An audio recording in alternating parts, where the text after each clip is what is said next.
in as the 035s or Seriously, whatever. you want me to start clapping for you while I am recording and doing sound effects and running OBS? You're right. That's Stuart. Your thank you. That's very kind of you. Is just it kind of chokes I signed me in. up a little bit. I actually had to find the password. Story, yes. Can I just say? Yes, I had to find the password. So right. And did you? Yes. Luckily, I remembered where it was. God. Well, obviously, because we're in. I don't know, man. Sometimes things will happen. We're in, man. Right. Are we ready to go? We're on YouTube. I'm recording on this end. Are you both ready? I'm ready. Always ready.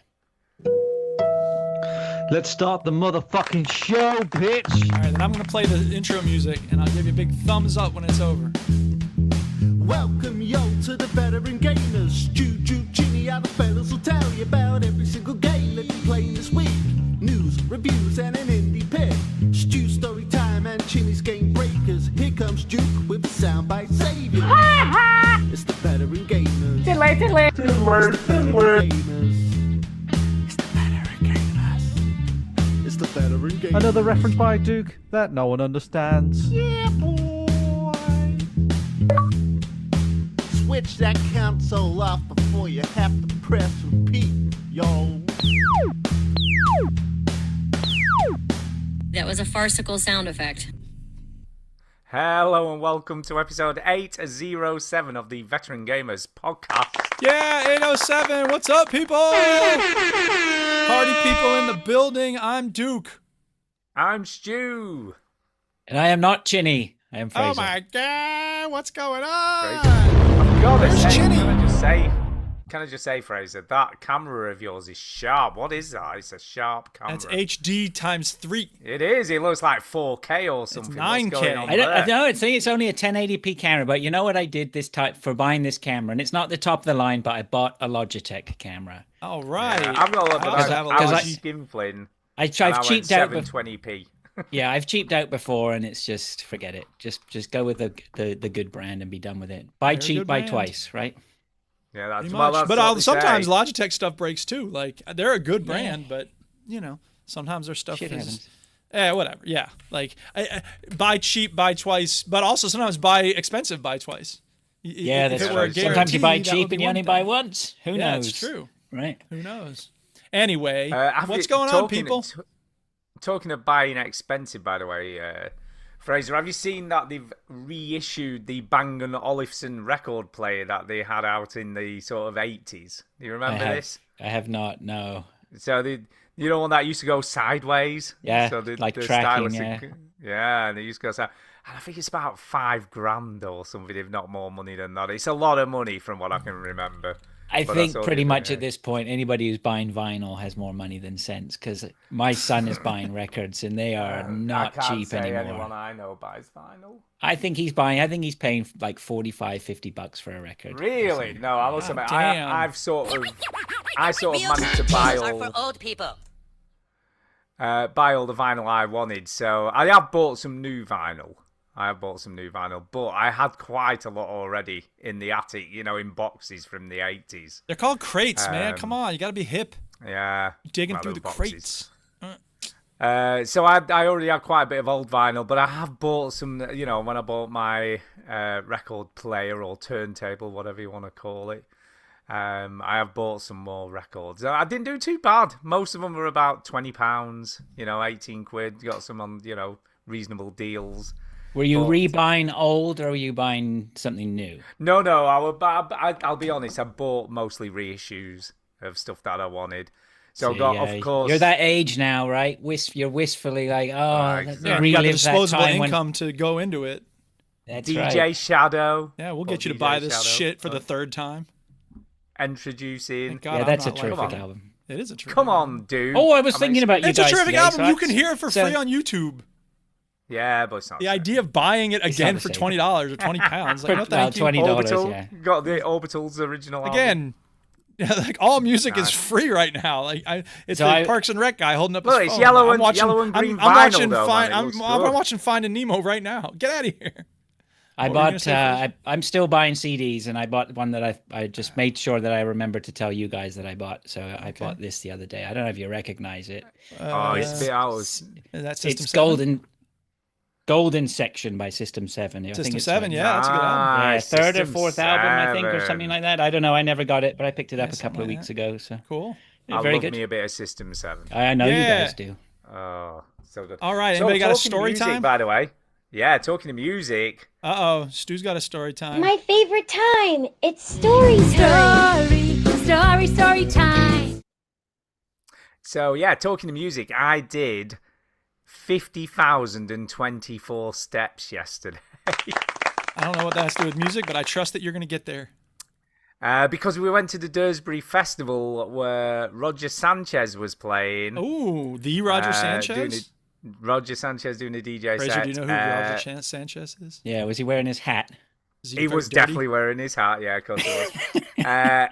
David Morales was DJing. All right. Graham Park, who was the resident at the Hacienda in Manchester back in the day.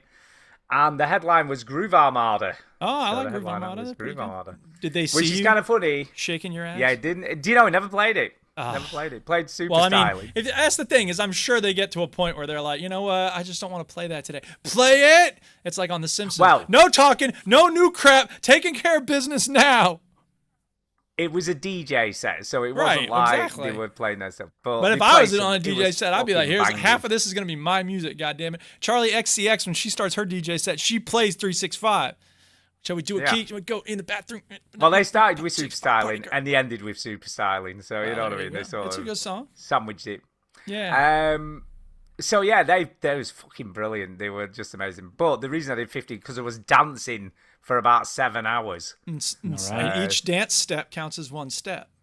Counts as one step. But you can't get So, too you far know. into it because you got to watch out, man. You don't want to get too taken away. Yeah. Oh, it was so good. Yeah. Hot? So good. 'Cause it's hot Roger over Sanchez there, right? was fucking. The tricks that the guy does with decks is just ridiculous. Juggling he them? no, Playing he with his sort of, butt? no, just layering. I reckon he had 4 decks going a lot at a time, 3 or 4 decks all the time. You know, like sampling, overlaying vocals over stuff. It was pretty phenomenal, really. It was real All good. right. David Morales, he was more straightforward. I was not surprised, but he wasn't as skillful, shall we say. So, but he was still good. Still played some great stuff. Did you He tell him? dropped. Yeah, I told him. He just, dropped Enjoy boo! the Silence. Be better at DJing. You suck. I could do better than Hey. that. You putz. He dropped Enjoy the Silence in, which was a great choice, I was Let me know when the like, DJ mixes in John Cage 433. That would be ill. I mean, getting it There to you match go. up Well. with the beats, that would be tough, though. But I'll tell you who I was disappointed with. Who's that? With. The Shapeshifters, because he was doing a DJ set in the Secret Soiree. Okay. Lola's theme is probably the most famous tune they've done, which was pretty much number 1 all over the place.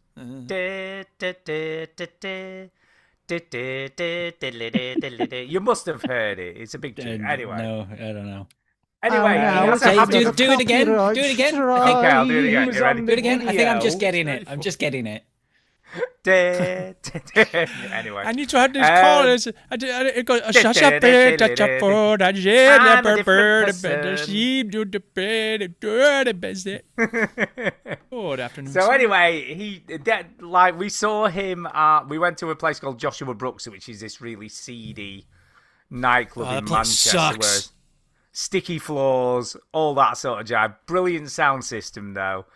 We went to like a daytime disco thing, and he was DJing, and he didn't really play much of his own stuff there either. So he like his stuff is very disco, funky house, all that kind of jive. But he seems to be just going, "Oh, I'm not playing any of that shit anymore. I'm playing this." So yeah, Maybe we he's just, playing what he wants to play. He just That's plays what he right. wants to play. It's like you, Fraser. He was like, "I'm not playing what the crowd wants to hear. I'm going to No, play I was my thinking own about. shit." I was thinking about you yesterday because I thought you might ask me about DJing, and I sort of started formulating some answers or whatever if you All right, asked me. okay. But you asked me every time, so it's all right. It's all I'm good. not going to ask Then you. I wasn't going to bother this week. No, was no, gonna no, ask. that's fine. I know we always talk about it, but I was thinking about it and I was like, you know what? I think Stu and I are the complete opposite. I think Yeah. Stu is setting out to play everything he can to entertain other people. And I set out and all I'm doing is trying to entertain myself. I set out to piss people off. Do you know? Fraser to wants be to just fair, make people angry on the dance floor.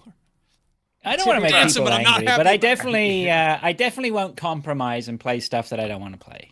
Yeah, No, you're not a I think- sellout.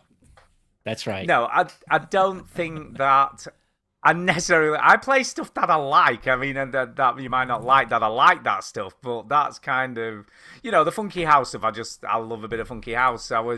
We were talking about this yesterday when we were watching the sets, and I said I like finding a remix of something I haven't heard before that's decent. I try not to verge on cheesy. You've got to be careful.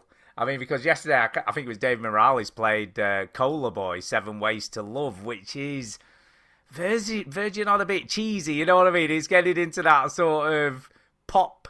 Yeah, but dance cheesy is really territory. subjective, and you play some cheesy stuff sometimes, Stu. Never. House music has a Whenever I lot of ever- cheese in it on a regular basis. I I'm not don't dissing it. I like a little cheese too. All I'm saying is, one man's cheese is another man's like savory stew. So Savory stew. So what I try and find is sort of That should be your new DJ name. yeah, What's DJ that? Savory Stew. deep day session. That would be quite good. Yeah, No, what you I owe me try a and cut for find all is these DJ names, man. No Clue, I know, yeah. Savory Stew. Come on. Savory stew. I quite like that. So I try and find remixes stuff that are decent, that are sort of, especially for songs that they're going to be cheesy, whatever you try and do. I mean, some tunes, when they, try and do like a dance version of Time of Your Life or something like that, you know what I mean? They're fucking awful. Yeah. So it's that No way. kind of, trying Now to you're do gonna make credible Fraser angry. stuff. Yeah. Had to the time of my life. We are going to get a copyright strike, man, with these flawless renditions. All right. Anybody else got any stories, Fraser? Anything going on with you?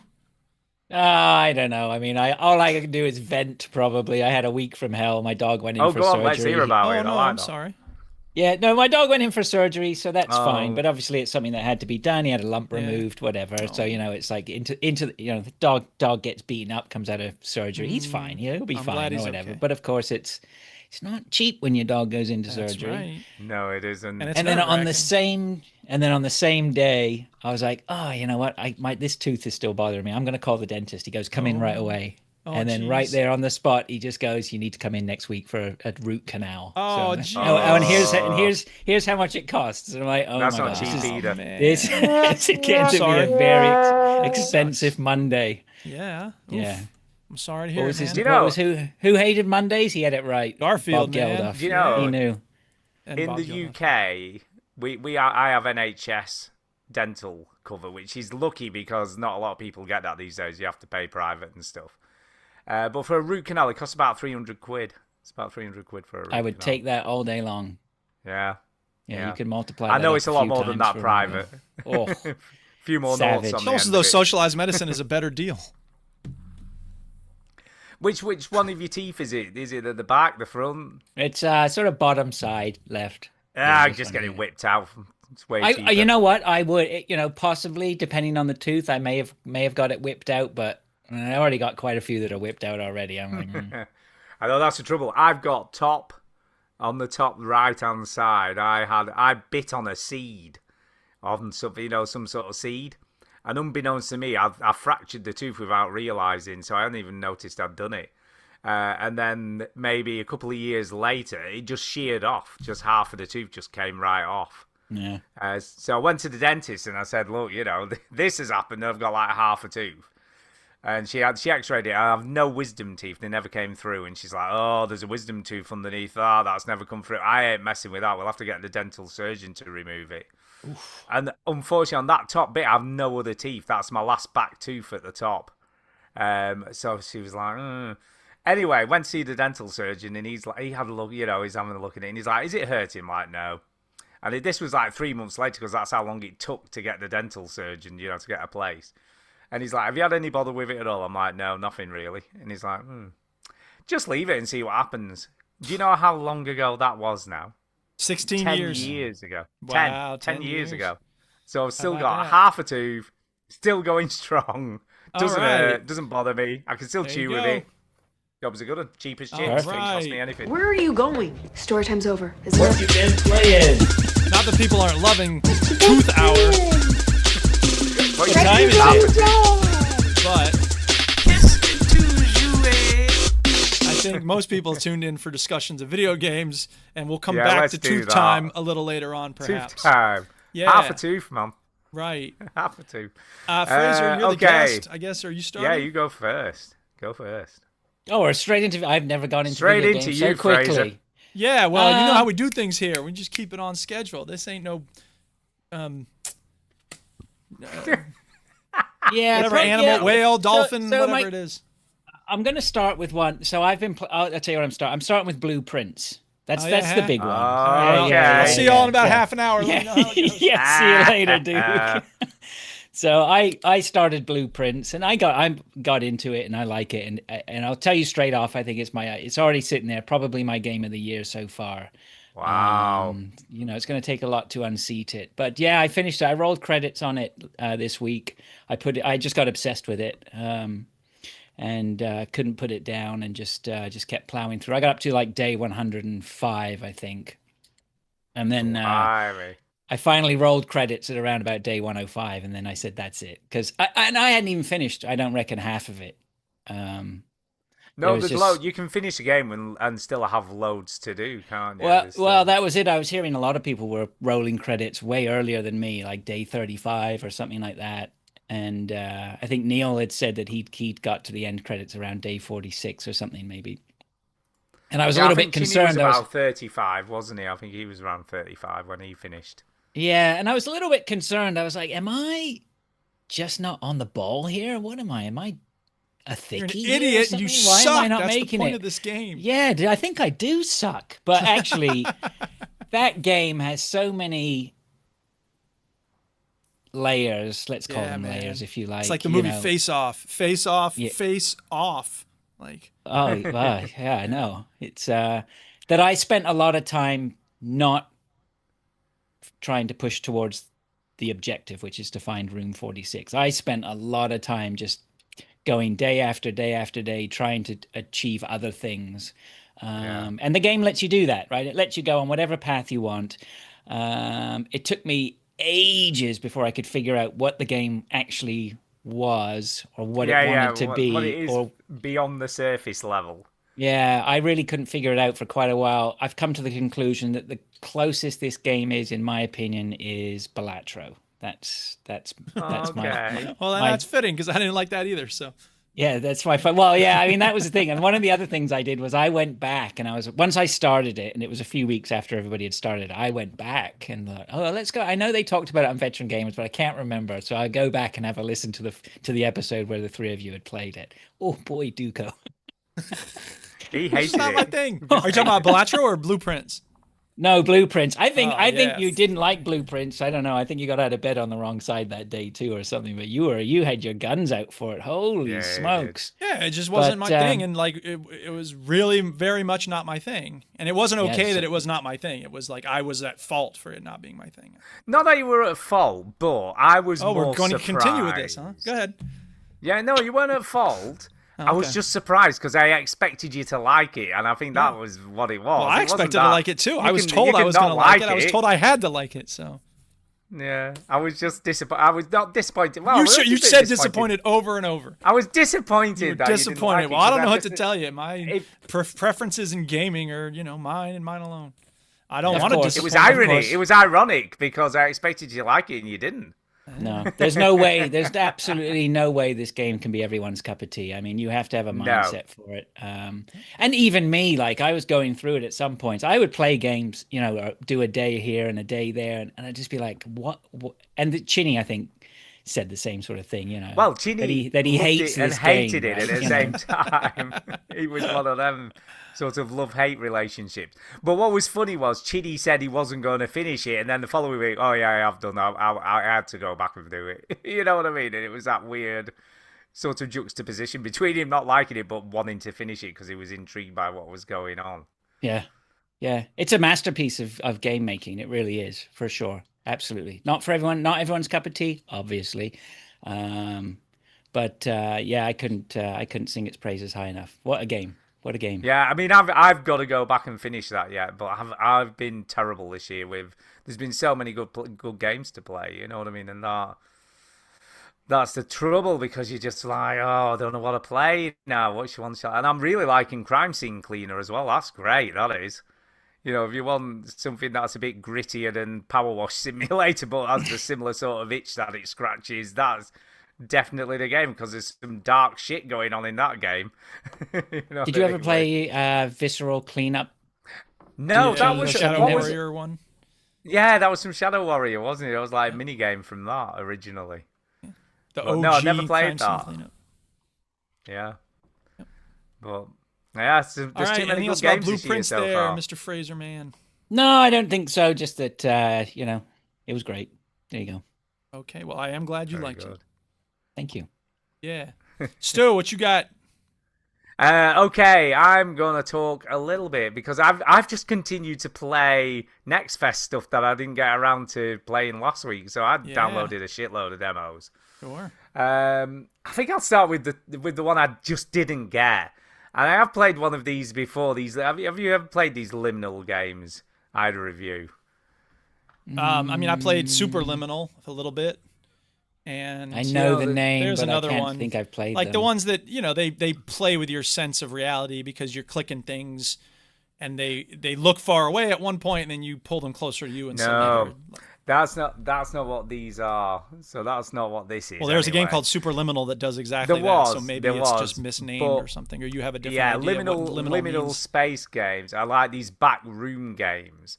So the kind of horror, like psychological horror games that are set in an empty space that feels like someone's could have just been there, but they've now exited somewhere, and you know what I mean? So you tend to be walking down corridors with no features, or I played one that was all swimming pools. So you were walking I through all remember these that. like weird swimming pool areas, and there was just some spooky shit going on in them. So these You're talking kind about of Liminal almost City this- here, huh? Yeah, Liminal City. Yeah, I should have said Okay. what game I was talking about. That does have Yeah, something. Liminal City, which is Yes. kind of this similar thing. So it's like an empty city that you sort of explore. But the problem I had, it was just so slow. I just felt like Not like I the wasn't really fast-paced getting- game with the pools that are empty. No, but what was interesting about that, because none of the spaces were enormous, and also they were kind of linked in some way. So you worked out if you went in this space, you ended up in this space next, and there was some kind of logic to it, I suppose. Okay. Whereas with this city one, it's like a big space, and I Yes. couldn't really find anything interesting. You know, I've watched the demo that someone else played, and they ended up underground, and I'm like, how did they get underground? Because I didn't see that, and there's some steps going down or something, and I was like, well, how the hell did that happen? Well, presumably you So I found don't a really know. staircase somewhere. I found a staircase, but it's just such a weird thing. I mean, it's just like this empty. Very, It looks they're like always somebody very- made a game world and then forgot to make a game. Like you Yeah. can run all over the city, but there's nothing to do. I mean, until you But, find the like, staircase. This YouTube video was like, oh, I played this amazing new liminal game. You know, like it's some sort of, and they're always very Clickbait. super. I think the word you're looking realistic for is clickbait. Yeah, Sorry, I'm clickbait. lost They're always- here a little bit. I do apologize. That's okay. Is this like is this a series of games or something, or is it? Like, There's No, a number yeah, of games that kinda. sort of have the same It's a genre. approach. Yeah, It's a genre. of People make game. interesting places, and then there's no game. It's just wandering through those places. It's just wandering okay. through those empty spaces, and there is some. There's a little bit. You know, remember PT, right? Everyone remembers PT. Did you ever I play never PT played it, but we all know of it. So the PT demo that was meant to be in the new Silent Hill game, and it's kind of got a similar vibe. It's that kind of you're walking around an endless area that looks the same all the time, but there's always something subtly different in it. You know, something weird going on. So it's kind of that to make you. It's like it sort of, I suppose, goes to that uneasiness. It's like that feeling uneasy about something, and that's what it kind of targets. But I didn't manage to find anything. I walked around this fucking space for ages. How much time Do did you know, you say you spent walking around these infinite, Well, identical, I say ages. high-rising buildings? It felt like ages. It was probably about 15, 20 minutes. 15 minutes? Maybe. Yeah, at See, least 15, see, 20 I'm minutes. sorry. I guess spend 5 minutes with this, and I'm just like, okay. Walking around. But it just would to see probably if I can feel like find hours something. to you as well, Duke. Doing Well, that. 5 minutes it would would feel feel like like- hours. Yeah. Yeah, exactly. Like, well, there's It did nowhere, feel like no long way to know time. where to go. The buildings look exactly No. the same. The roads all look exactly the same. For all I know, they are. There was a yellow arrow sign, so I was like, oh, maybe I need to follow the arrow. Game of the year, yellow arrow sign. So I followed the yellow arrow sign, but then there was like a yellow fire hydrant, and I'm like, maybe that's a sign. But it didn't really go anywhere. Abstract. It Maybe didn't that's the sort of sign. direct me anywhere. Or I mean, anything. look, I was look. just like, I'm guilty of I need a fucking quest marker, but come on, between I want something hovering over the exact spot where I want to go, and maybe the yellow fire hydrant is a sign. There's got to be some sort of happy medium there. And this, by the way, this is the premise of this game is that it's a found footage game. Uh-huh. So it's like someone's found someone's footage from being And they in sat this and watched empty 20 minutes city. of them wandering around the city. Yeah. I do like the one thing I will say for it is it looks good. You know what I mean? It does look pretty, and there's fingerprints This one on the city camera block lens looks great. The fact that it's copied and pasted 100 times, sure. I mean, I don't You know, dispute it. It's just, I don't know. But You and I that's one might of the be things looking that for very all different things. all these games have in common is they look super realistic. So that's what It's true. this kind of those aesthetic pools they look all very go much for. like pools. Yeah, it is. Those pools were amazing, by the way. They looked amazing. Yes, they And do. I finished it though. I finished a pool game with and it made sense at the end. It was. And cool. were there any The like pool game was monsters? Were cool. there any people? Was there? Yeah, a story?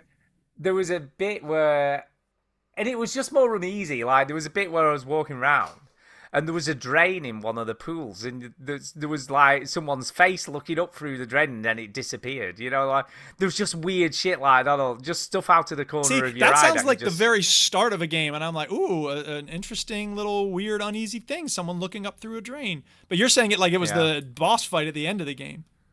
No, it wasn't. But it was just like you've got to try and find your way out. That's the kind of premise of most of these games. Is you've got to enough. find your way out of these weird spaces. So Maybe it's just not my thing. no, I don't think it's a lot of people's things, to be honest. But the people who like them love them. And You are know you what I one mean? of They those love people? these. Like, did you love this? Not really. I did like the pool thing because it was Yeah. kind of more interesting somehow. This one, not so much because it was. I got bored. I was like, I What can't was be this bothered one looking called? anymore. Sorry, I am paying Liminal attention. Liminal City. City. It's on the YouTube. Liminal Liminal. City. This is called. Well, yeah, you're saying Blueprints isn't for everyone. Well, this really isn't for everyone. Yeah, well, I'm playing a This is game that's barely only for for 6 anyone. people. Yeah, Yeah, it's barely it's for like the anyone. most hipster thing ever. All right, anything else to say about So, yeah, Liminal City there? no, nothing. I've nothing else to Okay. say about it. Wow, we appreciate that, Stuart. Well, I try and try these games. Yeah, no, I mean it's good to try new things. It's just, yeah. Anyway, so I think I've talked about Shapes with a Z before, yeah, because Yeah, I have. it's an OG factory game. It was on like itch.io, I think, at one point, and then it they made a standalone version. Well, the sequel Shapes 2 is out. And I had it on my wish list for a while, and then it was maybe half off this past week. And I've been playing it and playing it and playing it. Oh, Oh my God. See, this is the thing. It's a lot like Factorio in a sense of like, you take things from here, you make them into other things, you feed them into the big mouth that wants things, right?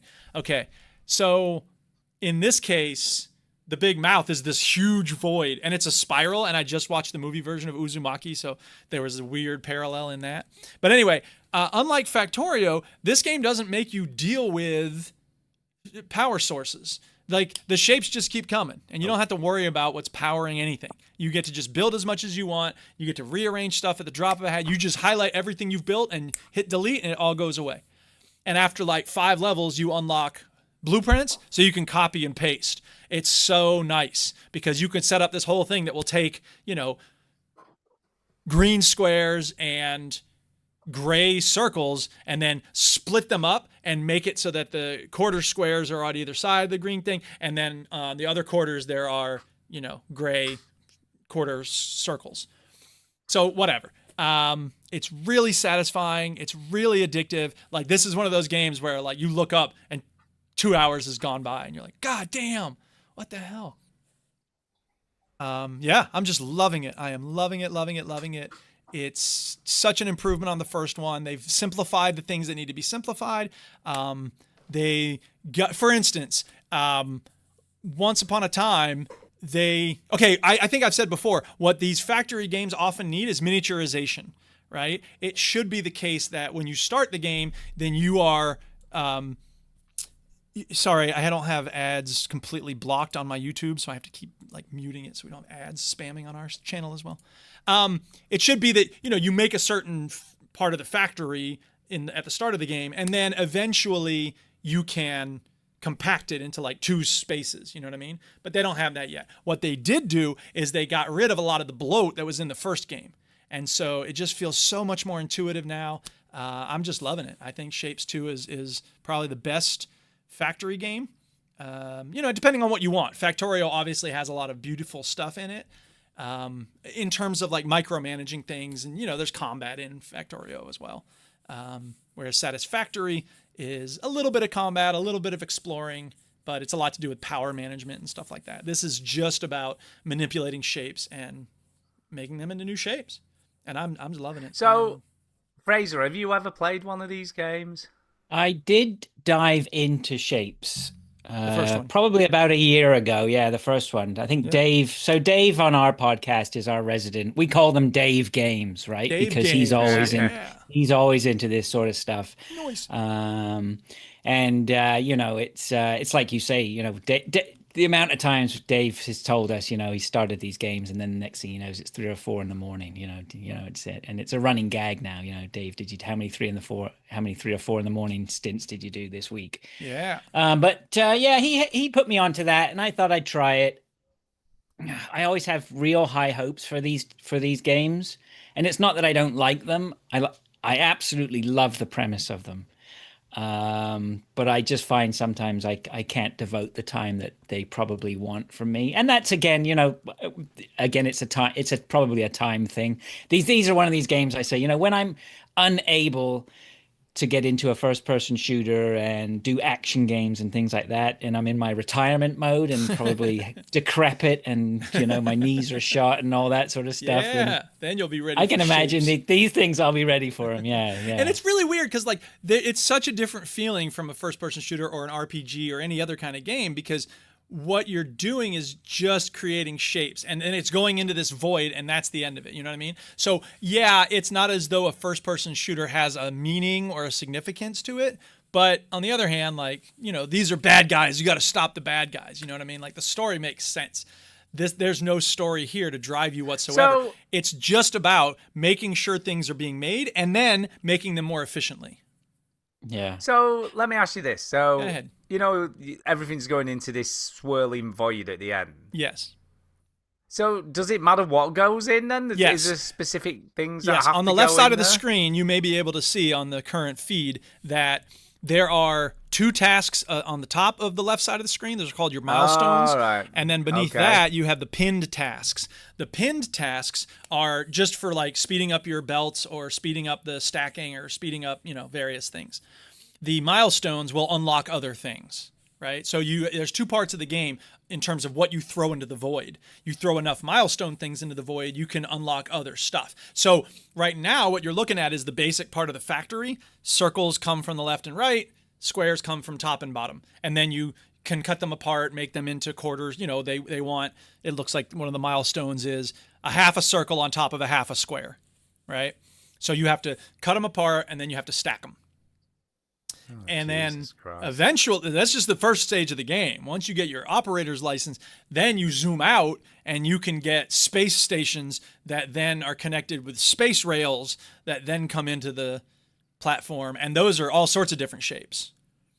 So it gets significantly more interesting once you get past that first level, because at first it's just Sounds like shapes it's significantly more complicated. It is significantly more complicated, but at the same time, they do it like they drip it out to you. It's a little bit here. You start off just give me 500 circles into the void, and you're like, okay, I can put 500 circles in the void, piece of cake. And then they're like, all right, now here's your cutter weapon, or here's your cutter tool. Now give me 1,000 semicircles, and you're like, okay. And so you cut the left half of the circle away, and then you just deliver the rest of it. And then it unlocks, okay, now instead of just getting rid of half of the shape, it's going to split it in half. Now I only want a right half things, but here's one that'll rotate it. So you know what I mean? Like they just drip a little bit. And so you're like, okay, now I have twice as many semicircles coming off, but I have to rotate one of them in order to make it the right side, and so on and so forth and so on, like that. Oh, Jesus Christ. It's once you look at it from a distance, it's like, ugh, but they do such a good job walking you through it step by step that it's just like, oh, it's so satisfying. And when you figure out a way to take something that was, like a 7x7 machine that you had laid out, and then you're like, okay, I need to do this in a more compact way. And you delete it and you start over, and you can make it with like a 3x3 little plant. It's like, oh, I did it. It's more, because then you can copy and paste that all over this. And then it's, you're just chucking stuff into the void. It's just spewing into the void. It's very satisfying. Yep. It's very not for me. That's fine. It's, if only it had like a big open area with nothing in it and you could wander around. That'd be cool. Yeah, well, that's easier to understand, to be fair. It is, I guess. I mean, depending on what there is to understand. But again, Exactly. You're right. Like, this is a strange kind of game. If it's What's a the end game, game? cool. Well, I don't know if there is an end game, to be honest. Like, I kind of think Just that it keep might doing what he keep tells going you forever. Yeah, exactly. Now, maybe there is some sort of end game, but I don't know. I mean, presumably there's a point at which the unlocks stop, and it's just like, let's see how many points you can get or whatever. But I haven't gotten there. And the nice thing about this is that with the first one, it's very gray. It's I mean, there's colors, but they're not very pronounced, and you don't have 3D control. So the fact that 3D is here makes it a much more satisfying experience. And so I don't know. I don't know about the end game. Worry about that We'll later. see. Yeah, exactly. Yeah, I mean, I'm gonna Whatever keep the going end with it. game is, you're nowhere near it anyway. I'm yet, nowhere so- near it, so far as I can Yeah. tell. Yeah, I don't know, because I'm about to unlock trains apparently, and I have no idea what the trains are going to do, but I'm eager to find out. So This will be one of those games, and you'll look at people's playtime on Steam, and it'll be like 1,200 hours or something ridiculous. Totally. Well, too. Because Well, the end game, and that's the thing, is that like this is one of those games where starting over is so fun because the pleasure is in the doing of it, not necessarily the winning of it. You know what I mean? So Yeah. I don't know. And you know when you come back and do another run, you're doing things better. You know what you probably, can do yeah, better. exactly. I've learned from the last time around, but it's not a roguelike in the sense of like you have to start over now because you failed in some way and you have to figure out how to avoid that failure. There's no time limits. There's no, you can chuck whatever you want in the void. So once you meet a milestone goal, you can, and it's like, blue circles, and they don't want blue circles anymore. You keep chucking blue circles in. And sometimes it turns out later, like, oh, you do need blue circles. So it'll be the type of thing where it's like, okay, now we want blue circles on red squares. And it's like, okay, but it's a good thing I still have these blue circles sitting around here. So, yeah. So your stuff is held in the void then? It's not held in the void, but I guess I should say that I'm still making blue circles over here. But you so still even have though the I saw that manufacturing capacity, yeah. I have a belt that's bringing me blue circles right here. Now the question Right. is there space where they are coming out where I can build more factories and combine the blue circles and the red squares? Because a lot of times the answer is no, and then you have to like snake a second story factory, a conveyor belt to some other part of the factory, and then you can start assembling it with the red squares out there. Or transport them by a train.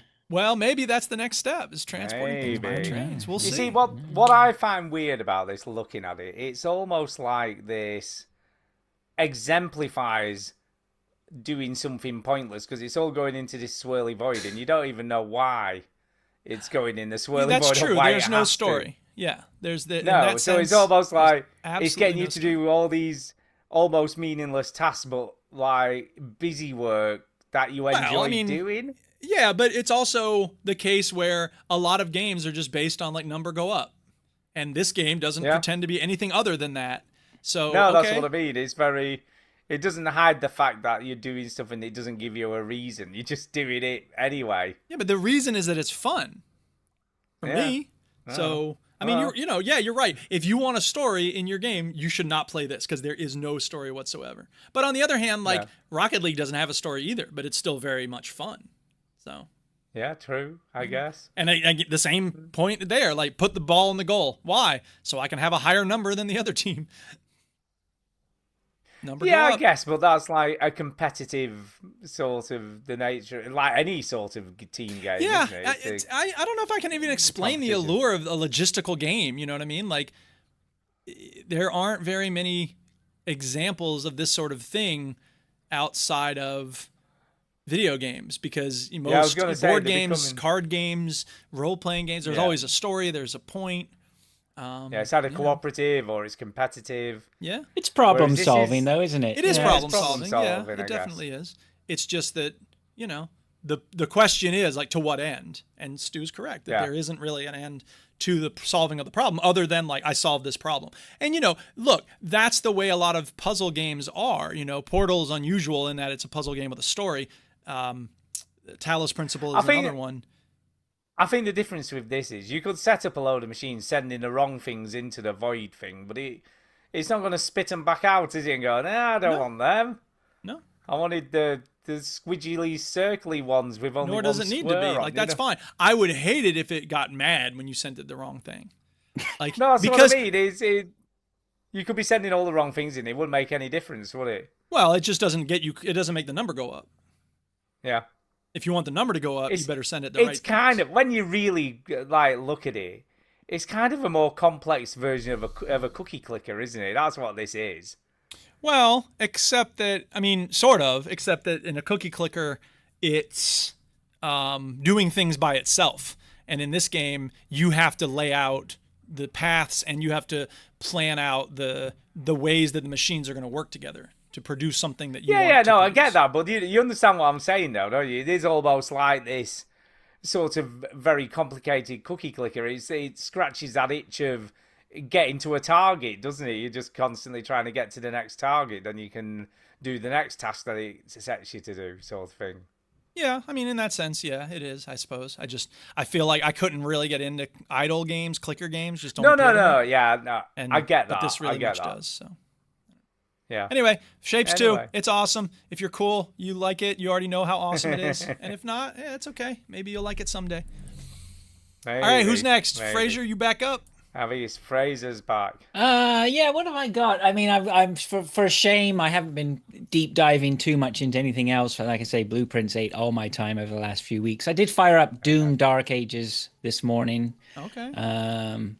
Well, actually, I resubscribed to Game Pass, so I've been carving through a few games. I fired up Avowed. I gave that about 10 minutes before I effed that off. I just couldn't. I was like, as soon as somebody started dialogue? asking dialogue, I'm not interested. there's I a lot of just, dialogue. no, I thought that was a little bit, It's one of the reasons I haven't don't gone know. back to it myself, but whatever. Yeah. What else? I started Claire Obscura. yeah. Oh, It's on my that's list. very story heavy, that is. Yeah, I always have grand designs that I'll get back into a Final Fantasy VII type game, but I haven't really managed to do that since Final Fantasy VII. So the closest I came was probably Octopath Traveler, the first Okay. one. I played a lot of that, but even that started to wear thin after a while. It wasn't the best. I don't know whether Octopath Traveler. I think that's on Game Pass actually, the second one. So think maybe so. I should Yeah, fire probably that is. up. But again, I think it's I don't know. Anyway, So I fired. the JRPG, not a J, the JRPG didn't do it for you, did it?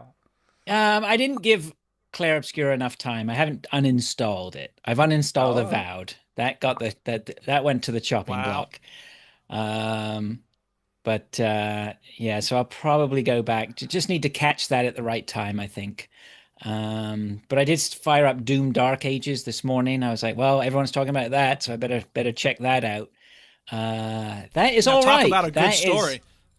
well, Yeah, actually, deep. you say that. I do but- say it because it's fucking ridiculous. I'm not saying I expected a good story. I'm not saying that. Hey, I'm not saying a good story, but what I did notice, and whether I hadn't noticed it before, because Stu definitely knows this, that I'm the worst person for stories in games. I hate stories in games. I'm just Hate not it. interested. Right? Yeah. With Just a give- passion. that B button is just. When it's hold B to skip, I get annoyed. Just give me the B. Just give me the B press. Yeah, right. But at the start of Doom Dark Ages, there's like this council meeting or whatever, and they're talking to this guy and talking to somebody else, and then they're sending in. I don't remember that from the previous ones, that there was sort of like things happening in the back. Setup for it. Was there a setup? I don't remember that. Anyway, I but, I mean, don't know. it's pointless anyway, because let's just get on with it and get in there and start. Yeah. Just get in there and start killing stuff. Yeah. I played a few Which is levels. fun. The killing stuff is fun. Yeah, of course it is. And it's good. I mean, I went in and did a couple of levels. It's smooth. It was running great. It very, very flashy. Looked brilliant. I like that shield mechanic that it's given you. So you have this ability now to hold a shield up in front of you, and if you get a red highlight on an enemy, it means you have enough power in reserve to do like this shield dash, which just kicks the crap out of everything. I got the power. It's really good. Yeah, I liked it. I mean, it's tiring. Like it needs your attention. It's very frenetic. Like it is. Although I did notice there was a slider at the start, which was you can slow the pace down to like 50%, which could be interesting. But of course, then someone would have to take away my man card if I did that. Yeah, who does that in a Doom game? What the exactly. hell? So, so I've played a bit of that. Really, really like that. I'll go back to it. Typical Doom. The music at the start was awesome. I'm not a heavy metal rock type guy, but I appreciate that music is just, it marries up with that game so well. It's all part of the Doom experience. Sure. Very neat. Looking forward to diving back into that at some point. And I think I'll make it a goal to finish that one for sure. So, I can't imagine it's a huge endeavor. I would imagine it's 10 to 15 hours long, I suppose. I would think so. I'll what I'll enjoy actually more than anything will be getting through it and then going back and finding all the secrets. That's what I enjoyed about the other ones. So are you like Chinny? Do you like a good map? It's got a good map apparently. I love a good map. Yeah. Oh, good map. According to howlongtobeat.com, 14 hours for the main story of Doom Dark Ages. Yeah. Yeah. But the thing about Doom Dark Ages, that's 14 hours, but that's 14 intense hours. Oh, yeah. They're intense hours. So and boss fights, loads of boss fights. See, and I don't think I would want 14 hours of this. I would be very happy with 7. Yeah, I agree. I would rather have 7 intense hours because I'm not going to devote the time. I mean, not that I'm a crazy Doom head anyway, but I think with like corridor shooters, I don't know. I reach a point where I'm like, was a value proposition in 7 hours, man? Well, we've said Limbo is a great game, even though it's very short, because the quit while you're ahead. The value proposition in Faulty Towers is that they're wonderful episodes, even though there's only 8 of them. Yeah, but the difference is Limbo was a lot cheaper at launch than this. Yeah, but I'm not concerned about that. I'm not really paying much money for this. I'm paying the Xbox fee. Correct, but people who buy this on Steam, they're having to pay whatever the hell it is. I'm just saying, saying, they want to get the money's worth. I'm just giving my perspective. If you don't think it's worth your money to only get a 7-hour game, cool. I'm personally not of the opinion that every game needs to be more than 10 hours long. I agree. I mean, I agree, and I think this same thing can be said for movies. In that there's been a real disconnect recently between people thinking they have to give you more than you need. And I don't know where that's come from, but I don't need a 2.5-hour movie experience. My time is too limited these days. 7 meals in one. Like, just give me enough for one meal. But in America, at least, it's like, oh, we want the super value menu with 16 things on it, and eat so much that you're gonna vomit. Yeah, it's like, okay. What would these Michelin-starred chefs do if they didn't have a tasting menu with 11 courses on it? Or well, I'm not necessarily talking about that. I'm talking about the buffets where you pay $6 and you have 17,000 pounds of food, or that's McDonald's not quite the same super thing. duper size everything where you get 6 orders of fries for 5 cents or whatever. So anyway, but my tactic for finishing Doom is going to be. Will not be like huge game sessions, I won't be doing 2-3 hour sessions. Exactly. One chapter, go away, relax, come back, do another chapter later when you're up for it, right? That's the thing. Am I up for it? I got enough going on that I'm not always up for that sort of level of energy that it requires. So, but it's pretty cool. Cool. Very good. All right, Stu, back to you, I guess, huh? I'm going to talk about a sort of game that's based on paranoia. I think is the best way to describe this. Which one's that? Which is called No, I'm Not a Human. Okay. So this got quite a lot of press when this came out on Next Fest. It's a very lo-fi graphics affair. And the premise of the game is that some visitors have crawled out of the earth, and it's kind of a bit of invasion of the body snatchers scenario. Okay. So these aliens have come up out of the earth, and they're mimicking people. And Okay. the government's telling you to not leave your house because it's not safe, especially at night. It's not safe to leave there. And in the day, there's some weird shit going on with the sun. So the sun's got these super hot spots or something. So Okay. during the day, you'll get burned alive if you go out of your house. And people only leave their houses at night. Okay. And you're told that not to stay alone, because if you stay alone, that will mean one of the visitors can get you. So you've never got to be on your own. And so basically the game revolves around daytime, where you sort of just wander around your house and you can sort of do whatever. And then you sleep, wake up at night, at the beginning of the night. You have to drink a beer as well to make you sleep. So you have to go and get a beer out of the fridge, and that helps you go to sleep. And then once you're asleep, you wake up at night, and then people come to your door, basically. So they knock on the door, you look through the peephole, you ask them some questions, then you decide whether you'll let them in the house or not. You have So to figure that's- out if they're like pod people or if they're real people. Correct. So you got to figure Papers, out if please. they're During a invasion of the visitor- body snatchers. yeah, or are they a normal person who can help? And they're all really weird. I mean, there was some twins. One was really ill, the other one wasn't. And you let them in. The And L one's a then they human, see- the other one's not human. We don't know. And then they sit in I your know. living room, and then you sort of... And every day there's a new broadcast on the TV, and it gives you some advice. So the first day it says, if if the person coming to your door has really white teeth, they could be a visitor. Okay. So they may be a visitor. So And the aliens so have white once- teeth. Gotcha. They have really white teeth. So, but once those people, you let them in, you can then, in the day, you can question them and sort of test them and say, show me your teeth, or to have a look at your teeth and stuff Yeah, like that. really. And then you've got to decide. I are thought they a this wasn't the visitor? Tooth podcast. Exactly. It just keeps Or coming is back it a- again and again. Or is it, are they, and if you think they're a visitor, you can pull a gun on them and shoot their heads, Oh, like blow sweet. their heads off. So Now that's you're what you've talking got my to decide. language. Why don't you just shoot And if everybody? if you think they're okay, then you just go to sleep again, and then another load of people will and come then to eat the your door. face with their white teeth. And then second day, they're like, Oh, that's only the we've been first day, told- people. Yeah. We've been told the visitors might have bloodshot eyes. Ah. So they might have bloodshot eyes Especially when I shoot you in the And- eye, you're gonna have bloodshot eyes. and really white teeth. So that happens Yeah. on day 2. And then on day 3, they come on again and they go, yeah, the visitors, because they crawl out of the ground, will have dirty fingernails. See your fingernails. Rub your fingernails gotta in your look- eyes. So you got to look at fingernails. Have they got red eyes? And do they have really white teeth? And then on day 4, the visitors don't shave their armpits, so they have hairy armpits. So the right? visitors are from France. So it's obviously ridiculous, but you're as the gonna say player it. like, is this a visitor or so it just builds paranoia. I mean, there was one guy, and he's like, oh yeah, I had my teeth whitened. That's why they're so white. Yeah, I'm sure So you I did had- by so- the aliens. Get the fuck out.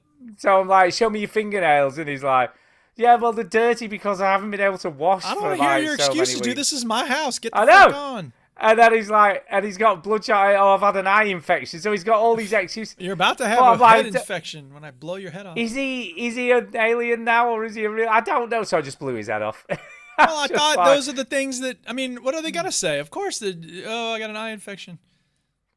Yeah, but then on the flip side of it, he maybe did have an eye infection, and he may have not washed his Very hands for unlucky weeks. opportunity He may- for you to have these 3 things that He may happen have to really white coincide teeth. with what I've been told about I the know, aliens. So, but then Sucks to how you. do you know? How do you know the news is telling you the truth? So I kind of feel like it's an analogy on, society in general. We just believe what people tell us on the news, whether it's real. Well, it's a or video true game. Or not. Like, what are we supposed to do? Decide I'm going to do the opposite of what the news says. No, but Did you I think check his that's. pits? Yeah, No, really. I didn't. No, I hadn't got that tidbit at that point, so I didn't know that the hairy armpits was a thing. But I think it does a really good job of it. It does make you think like, well, is he one? Is he not one? I don't know anymore. So it kind of, it does a really good job of inducing paranoia. So I don't know. I put it on my wish list. I was like, it's kind of interesting. I like it. It's an interesting premise. Work out who's a human and who's an alien. So. Except it sounds like you can't, like when you shoot somebody, like you don't know if you were right or not. No, do you heck? You've no idea. You're just going off what the news is telling you. So the news Because that's is the telling thing. Like you it that. feels like Papers, Please was, you get some feedback about like whether you made the right decision or not based on what happens next. No, nothing here. The next day, the body's just disappeared. It just disappears when you get up. So why not just shoot everyone? Yeah, really. Keep yourself but super safe, again, man. But then, Then you're the monster. because you've always got to have. No, you've got to always have. Oh, and you got to someone have some with you. people around you. Yeah, otherwise you go You've crazy. always got, and obviously the more people you have around, the better it is, because you're less likely to be abducted by a visitor. So it did, like I say, it does a really great job because you've got to let someone in, but you don't know who's safe to let in and who isn't, because he'll tell you something different. I've been traveling for days and I've nothing. Well, to you're gonna be eat. traveling Can for you one please more. let Keep me stepping. in?" Yeah, well, I did that with a lot of people, but you have to let people in eventually I because guess you you know gotta let that's going someone to in. turn bad. Yeah. Yeah. Could you just You have gotta one let them- person? Is that okay? No, I had three. I had three people. How many in do my you living need to room. have? You don't. So as long as you got one other person with Oh, you. okay. But you see, one of the people I let in was a firefighter who'd been fighting the fires to try and stop the sort of forest fires spreading as well as the really hot sun, but ended up getting frazzled by the sun. So he was a bit like a zombie. So he wasn't going to last long anyway. Okay. So you just don't know. You don't. What is this guy? Can I come in? I can't see your face. Get the fuck out of here. No. Yeah. If I can't see did your let face, him you're in. definitely not coming into my house, dude. I'm sorry. That's just a rule I have. What am I supposed to No do? way, I man. don't know. Somebody at one of these surrounding houses is probably dead. You could go hang out in their house, Mr. No I Face. like this. You're not Goodbye. a visitor, are you? I was just going to say, yeah, Yeah, of course I yeah, am. right, exactly. Let me in. Yeah. But All it's right, good. well, I like no, it. I'm not a human. Sounds interesting. It is interesting. Okay. For sure. Well, there is that then. All right, so it's back to me then, and I'm going to talk about Soul Mask because you don't know this about me, but I like a good crafting game. And this is No, really? often this I know it's strange to think of, but it's true. This is the gold standard right now of crafting games to an extent.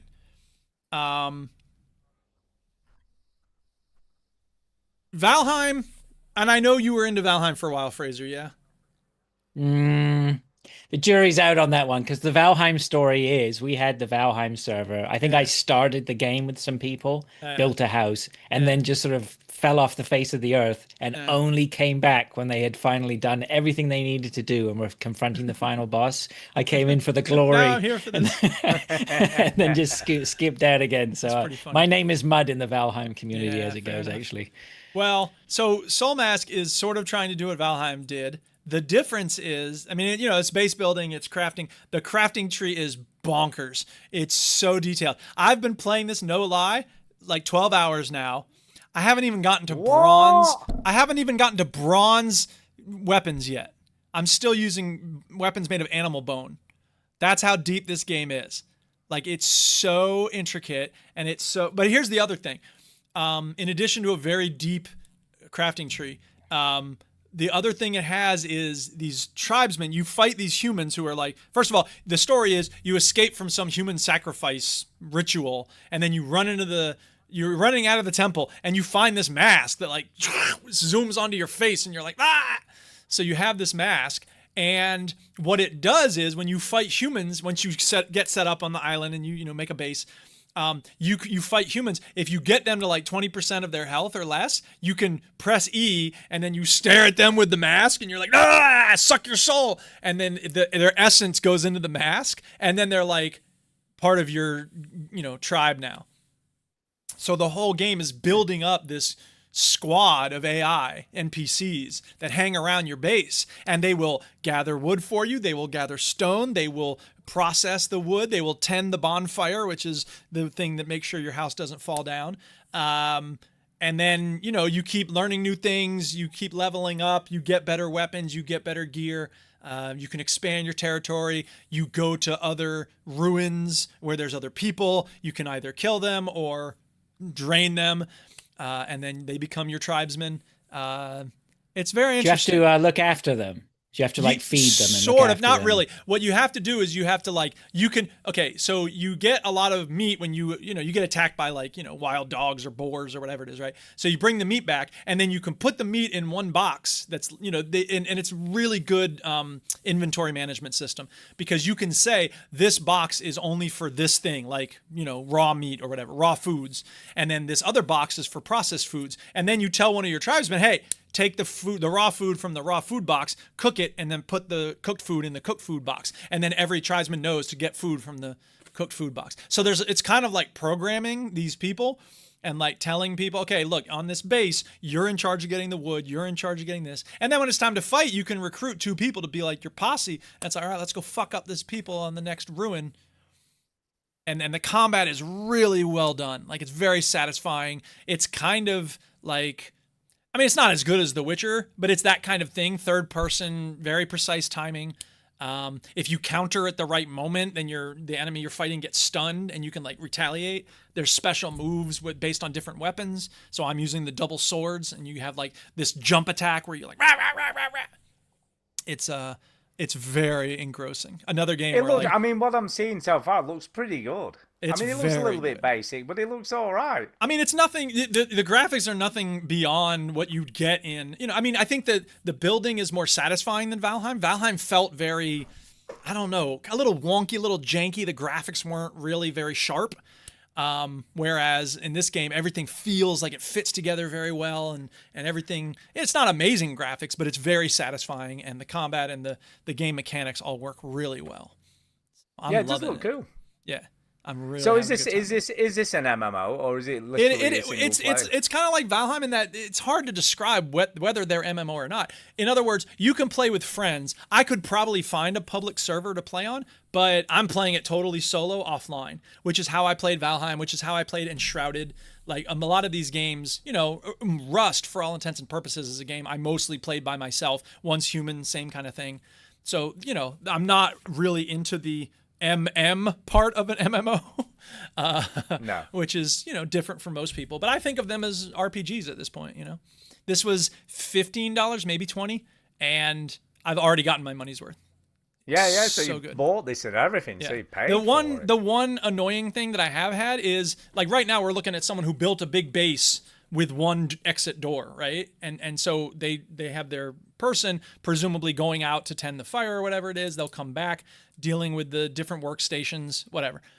I had a tribesman in my base, and I said, go get wood go chop down some trees and get wood. And by the way, Stu, the trees do fall over, so you'll be glad I to know about that. Yeah, I saw that. So I'm happy about that. Yeah, it's so good. And he ran into the corner. And then he just sort of kept running into the corner. And it was there's no way to tell it. Stop doing that. Go this other way or whatever. You know what I mean? The pathfinding is not perfect for these tribesmen. And so the degree to which so much of the game revolves around these NPCs doing things properly, for the most part, it works really well. But there are some times when it's that's not the right thing to do. Or, we attacked this base one time and one of my, kinsmen basically sort of got stuck on these stairs. And I was like, it's time to retreat. They're kicking our asses. Let's go. And he was just standing on the stairs. I'm just going to hang out here. It's fuck you then. You die. I don't care. But I'll just get another one to replace you. Pretty much. That's the way it works. You can even just dismiss them and be like, okay, I'm done with you. I'll get some other guy. And you can rename them. You can put them in different gear. It's really, and there's a hairstyle station, you can like craft different hairstyles and stuff. I just had the quest come up where it's like, okay, go find an alpaca and bring it back home, an alpaca baby, and then bring it back home, and then it'll grow into a full alpaca, and then you can ride it around. You'll get a mount that way. Now I haven't. It's still a baby, but it's growing. It'll say like, progress, and right now I'm at like 25% progress for the alpaca. I think when it gets to 100 or 80% or whatever, it'll be adult and I can ride it around. But I got to get feed for it because I don't know what it eats. So that's that next level thing of like, okay, I got to figure that out. But it's great. It I'm seems really pretty having a good time deep. with It does seem pretty deep. It's looks very cool. deep, and it's very This satisfying. is new. It's not that new. I'd say it maybe came out 6 months ago. But it's that's new to relatively me. speaking. Yeah, it's pretty newish. Let me find Jesus out what. Christ. I'm Yes? just in the alligator attack him, and that Oh was man, the pretty alligator! I didn't even know there were alligators vicious. in the game. That's one of the things, man. It's like, where do I find this? And it's like, you better How look online. fast is that? The alligator I mean, will fuck that's- you up. Oh Yeah. yeah, man, that thing is fucking lethal. Jesus Oh, this came Christ. out in May 2024, so it's like a year old. Yeah, it made me jump then when the alligator Yeah, attacked him. and I was just like, okay, I need to get across this lake, and I'll just swim across. Oh fuck, no, I won't. I'm getting eaten by this alligator. It's a bit like, when you watch 28 Days Later for the first time and the zombies are super fast. It's Right. you expect an alligator to move quite slowly. Not that one. Jesus Christ almighty. that's it was the like thing, a too, fucking is that- galloping horse. Yeah. This is like, this person's doing the thing of like, you attack and you roll away, and then you attack it and you roll away. And like, it's very much, and then you have to switch to your like skinning sword. I have a skinning sword. I think there's a skinning knife and a skinning sword. And so the knife makes sense, stab, cut away, meat or whatever. Once you got the sword, it's just like, and the meat's flying off of the bone and stuff. Yeah. So it's silly in that sense, but it's very satisfying. And this person has the same setup as me. 2 swords, skinning sword. Oh, it's so good. And it's one of those it didn't things where look it's very like, delicate. the no, it's not. skinning sword. The game is the opposite of delicate. It's like run around, kill things, and basically, here's the thing. The Duchess was asking when I was describing the game. She's like, "So you're enslaving these people?" And I'm like, "Yeah, that's pretty much it." But they don't really come out and they don't come out and say that. So here's what I'm telling myself instead. I'm freeing them from the bloodlust of the jungle. See, they don't have to just kill anything they see. I'm saving them. enslaving them and sucking the souls out at the same time. But it's for a good cause, you see. I'm actually Yeah. helping. Are you It's playing this amazing. with anyone else, Duke, or is it? No, it's all offline. I mean, I could set up Right. a server, but and if people It want looks to, pretty cool. I'm quite impressed with it. I like the look Yeah. of this thing. yeah, I it's a would lot of never fun. play Having it, a but good I like time. the look of it. Yeah, I think for what it is, like it's really well done. And I think again, I've said this before. Once Human did an amazing job of taking the sort of Rust framework of survive, build a base, whatever, and mixing in RPG elements. The problem is that it's guns and sci-fi. And so Soul Mask is the closest we've come to, I guess Valheim did it first, but again, something about the aesthetics of Valheim, the way it feels just isn't as satisfying as I want it to be. This game really nails the RPG elements in the traditional sense of like swords and shields and stuff. There's some magic, but not really much. The mask is the only real magic elements in this game. But I just love the healing, the cutting down of stuff, the crafting, and even the tribesman stuff. I thought I was going to get annoyed with the tribesman stuff, but it actually works well enough so that I don't hate it the way I thought I would hate it. So Someone was Rust got mentioned. I don't know why Rust keeps getting mentioned. I guess it's still very popular with It's a lot the of people. OG. Someone was asking me about Rust the other day, and so I always reminisce about our time with Rust, and everybody and all of us were in there at some point. We were. And I was thinking about some things the other day, but I do remember one incident with Duke, and I can't remember what was going on, but there were a load of people near us. We were befriending people. We'd met some people on the server. because that was the time when like it wasn't assumed that the people you meet were going to be flaming assholes. The way it No, is we had now. met people. We were in dialogue with some Yeah. people to sort something out or whatever, Yeah. or be cordial or whatever. And Yeah. I do remember you had a pump action shotgun and you just cold blooded killed some guy. See, that's the I problem remember- with a game like Rust is that at a certain point it's I know. boring to get along with people. And it's It like, is oh, man. you can't. See, I was saying to see. and this is the thing. Like when they made PvE servers on Rust, my whole world changed because suddenly there's no reason you can't hurt other people, and it's not about hurting other people. With the OG Rust, the way it was designed, that's the whole point of the game, is just to kill each other. You couldn't trust anyone. You couldn't shouldn't trust anyone. anyone. But It was I really was right. most impressed because as far as I was concerned, that was the most out of character thing I think I have ever, ever seen you do. And it was I like, was very wow. impressed. And I think there's probably a moment there where I was like stepping back and like, God damn, what am I doing? Like, what is this game turning me into? That's not Oh, cool. that game turned me into something I didn't like that's as well. the thing, Yeah. man, is that like, every game turns us into something. I mean, I'm playing Soul Mask. I'm enslaving people and telling myself it's for a good reason. So.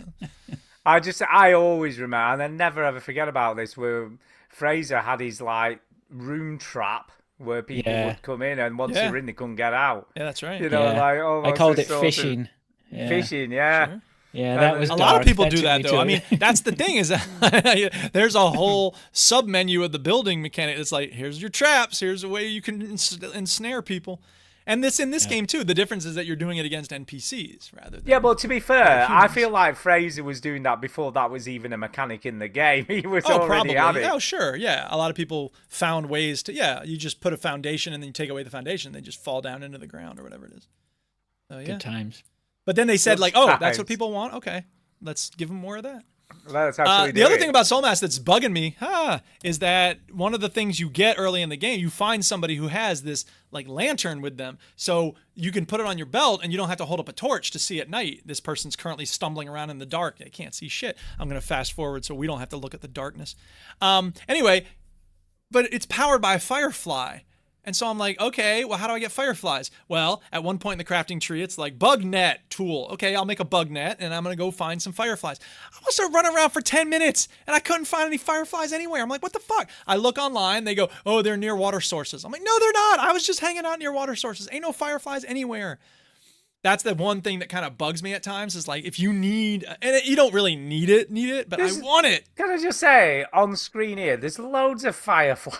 Where this Yeah, dude exactly. is. How does this person have so many fucking fireflies? That's not okay, man. Well, there's fucking hundreds of them. How many did you need? What am I doing wrong? I couldn't find one. God, bloody hundreds. Maybe I'm just doing it wrong. But that's You the must other have been thing in too, the is there's wrong videos place. for everything. Videos are like, my people won't eat. It's like, okay, let me walk you through it. And it's like people making videos about here's how you deal with this. And I'm so grateful for that because, you know, the people who made this game are focused on making of it, not necessarily the helping of you playing it. So it's nice that there's a community that comes up and says, hey, we got you. Check this out. Yeah, we can help you do it. Yep. Can I So that's just Soul Mask, say though, big thumbs up. everything he does is vicious. Oh, it's I mean, a very in his vicious swing, game, he's swinging his net to catch a firefly, and it's like he's hitting a rock with a hammer. Yeah. It's Take like- that, you fucking It flies. doesn't matter what it is, man. Yeah, it That's right. doesn't matter what. Those flies are going to be dead, man. I don't know about in a frigging Hey, if lamp. they're still glowing, that's all I need. You can scrape out Yeah, the glowness, suppose. maybe. I don't know. Suppose. Fraser, back to you. Yeah, I haven't really got much else. I mean, my game that you guys know this, the game I play all the time is Hunt Showdown. So Hunt Showdown. the big piece of news this week was they released a new update this week where they were bringing back one of the old maps. So they changed engines on Hunt Showdown a little while back, and so they've been slowly drip feeding all the maps back as they upgrade them and what do we call it, rehash them or whatever we say. Yeah. So they So released how- that. Sorry, go How on. long have you been playing this game for? Now it just seemed like a long time. I think we're on about 3 years now with this one. Why? So I think might be past PUBG numbers on it. I'm not sure, but certainly into the thousands of hours. But I mean, I just love it. I think it's still great. But the There's interesting enough thing was variety they to keep released. you going? Oh yeah. Well, the thing is, it's just adventures with friends, as far as I'm Yeah. concerned. You know, most of the time, like you all go off. The thing about Hunt, and I'm sure we've talked about this before, is that I like this game because you can play this game however you want to play. So today I played some games with our friend Sarah, and we played just traditional bounty hunt games.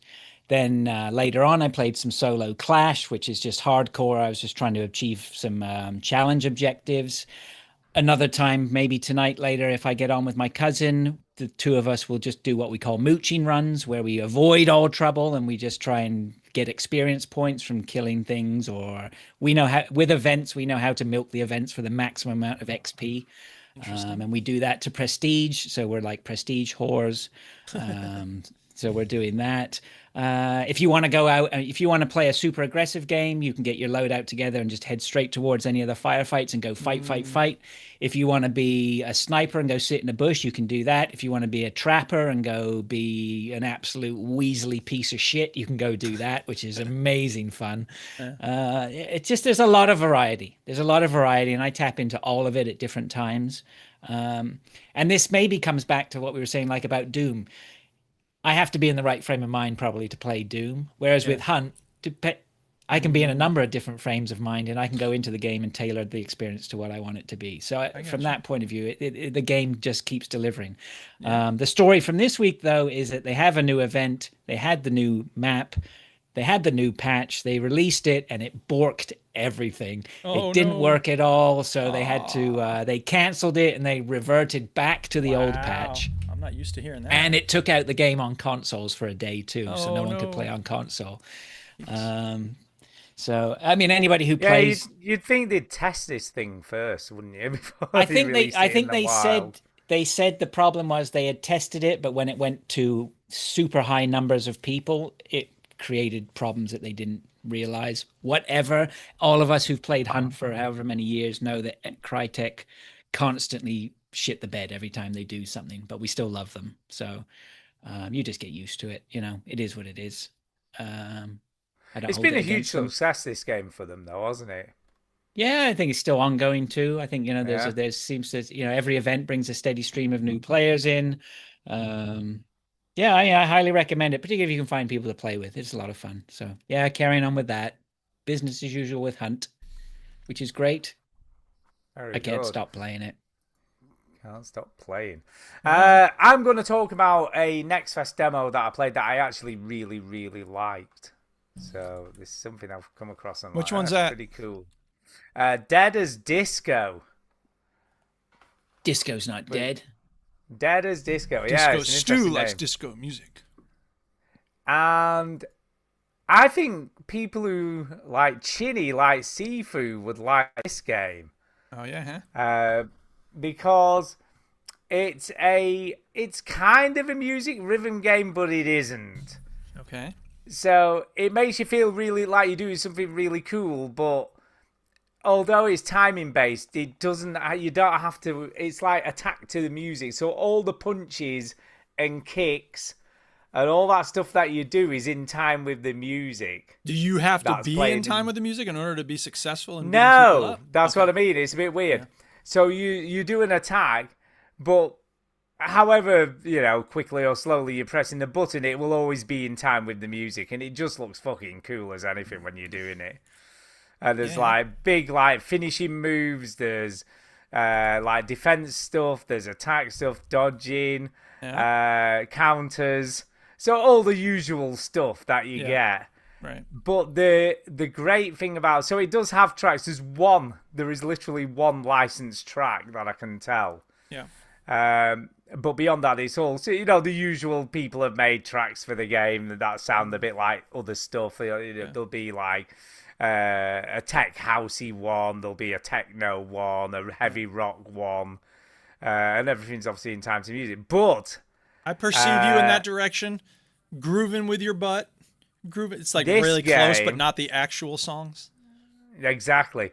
Yeah. But this game allows you to upload your own music to fight to. Oh, snap.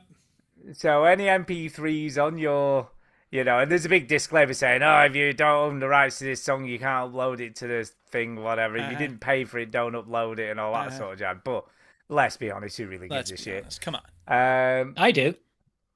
Yeah, sure you do. I don't.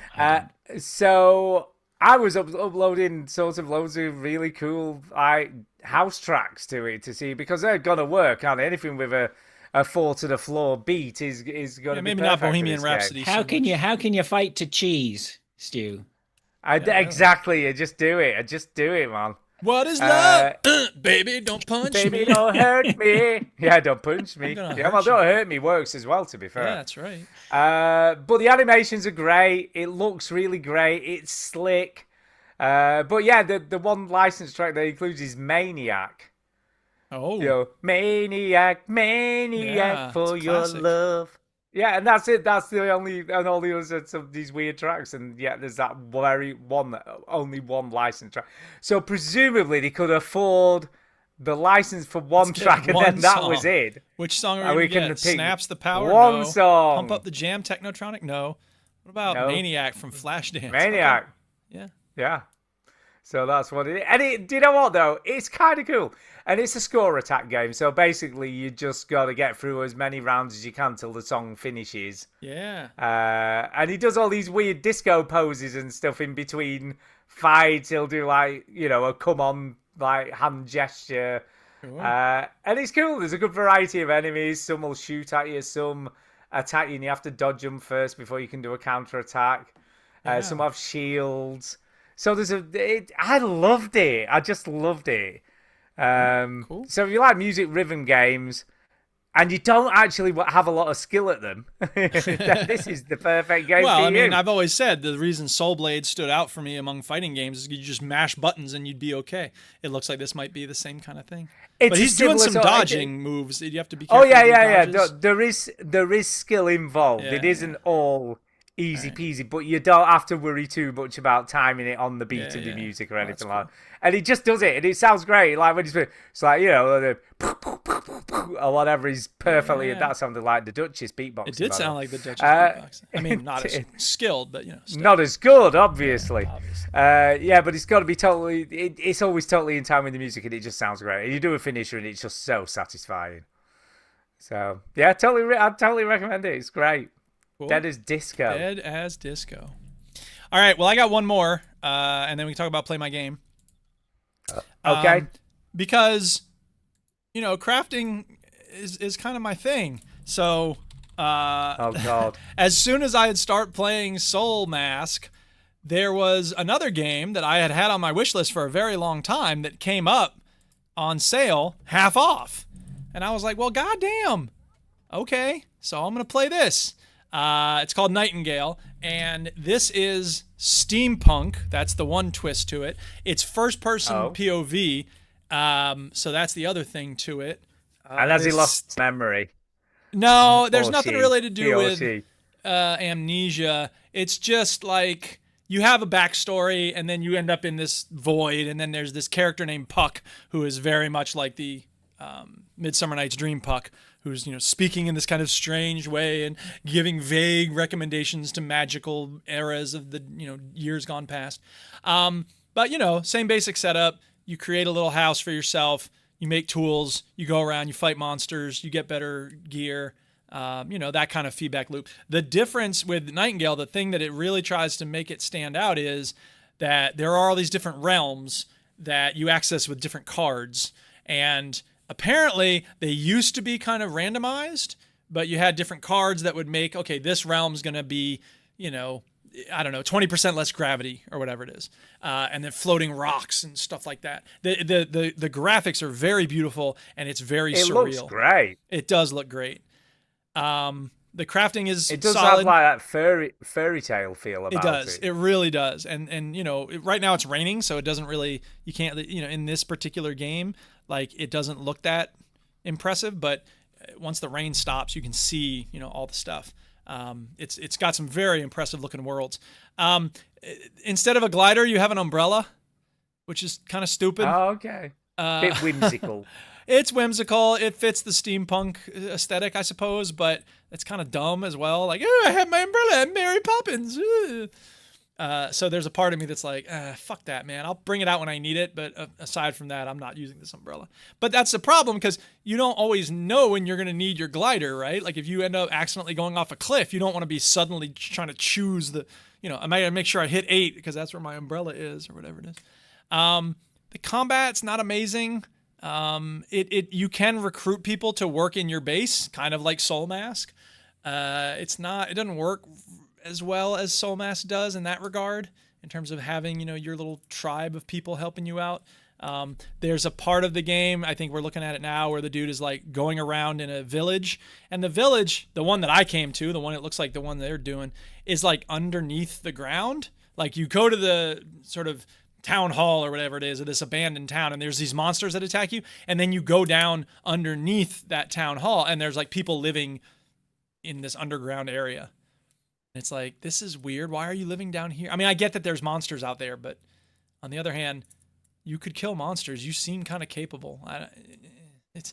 There's certain parts of this game that just don't feel sensible in that regard. But I mean, whatever. The main gameplay loop: cut down trees, break up rocks, gather fiber, make stuff. It's a good loop, and it looks great. It does. I think this looks better than Soul Mask. It does, and then you're paying a price for it. It is not well optimized at all. So, there's that. And again, the combat's not as good. The mechanics aren't as good. So it's like a question of like, what's more important to you? Is it having very, very nice graphics, in which case Nightingale is your jam? Or is it really good, smooth gameplay, in which case it's Soul Mask? And I'm leaning towards Soul Mask because I really like that, smooth gameplay.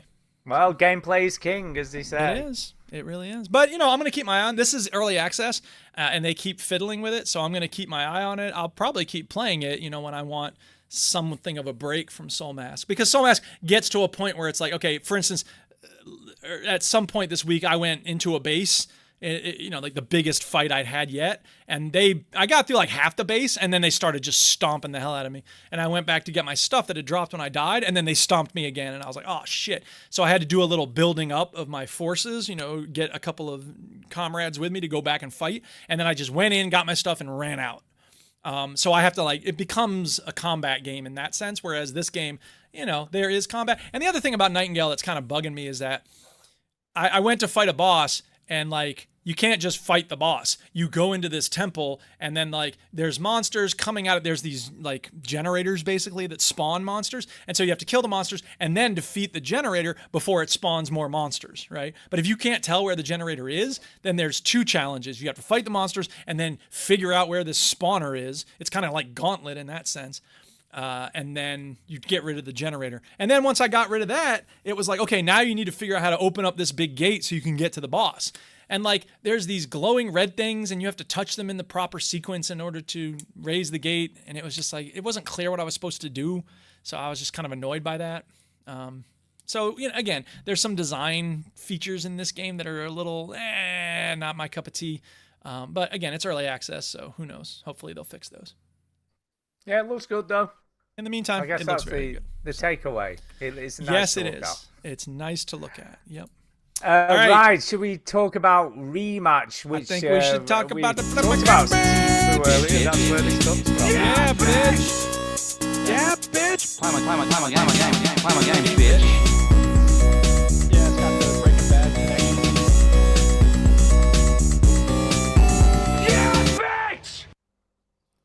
Yeah, so Chinny isn't here this week, but he really wanted to play this game because he absolutely loves Sifu. I these are the don't same developers? think he's gonna. I don't think he's going to get the same satisfaction. I don't as think he's Sifu gonna out of like this at all. I don't think he's gonna be into it at all. Now, he for may those who be. don't I know, may be wrong. The impetus of this game is, football. Football. It's that. It's a football game. It's that, I don't understand. I mean, it's 3v3 or 5v5, whatever. You can choose different types of matches. I guess the way Chinny described it once upon a time was that it was sort of trying to be kind of Rocket League-ish in that it's stripped down. It's and not it as is in a complicated. way, and it's slick. I wouldn't call it slick. I would call it simplified compared to FIFA. No, but it looks impressive. It when looks they do these, okay. I don't know. I call it flip impressive. shots and all this kind of stuff. They're going for this.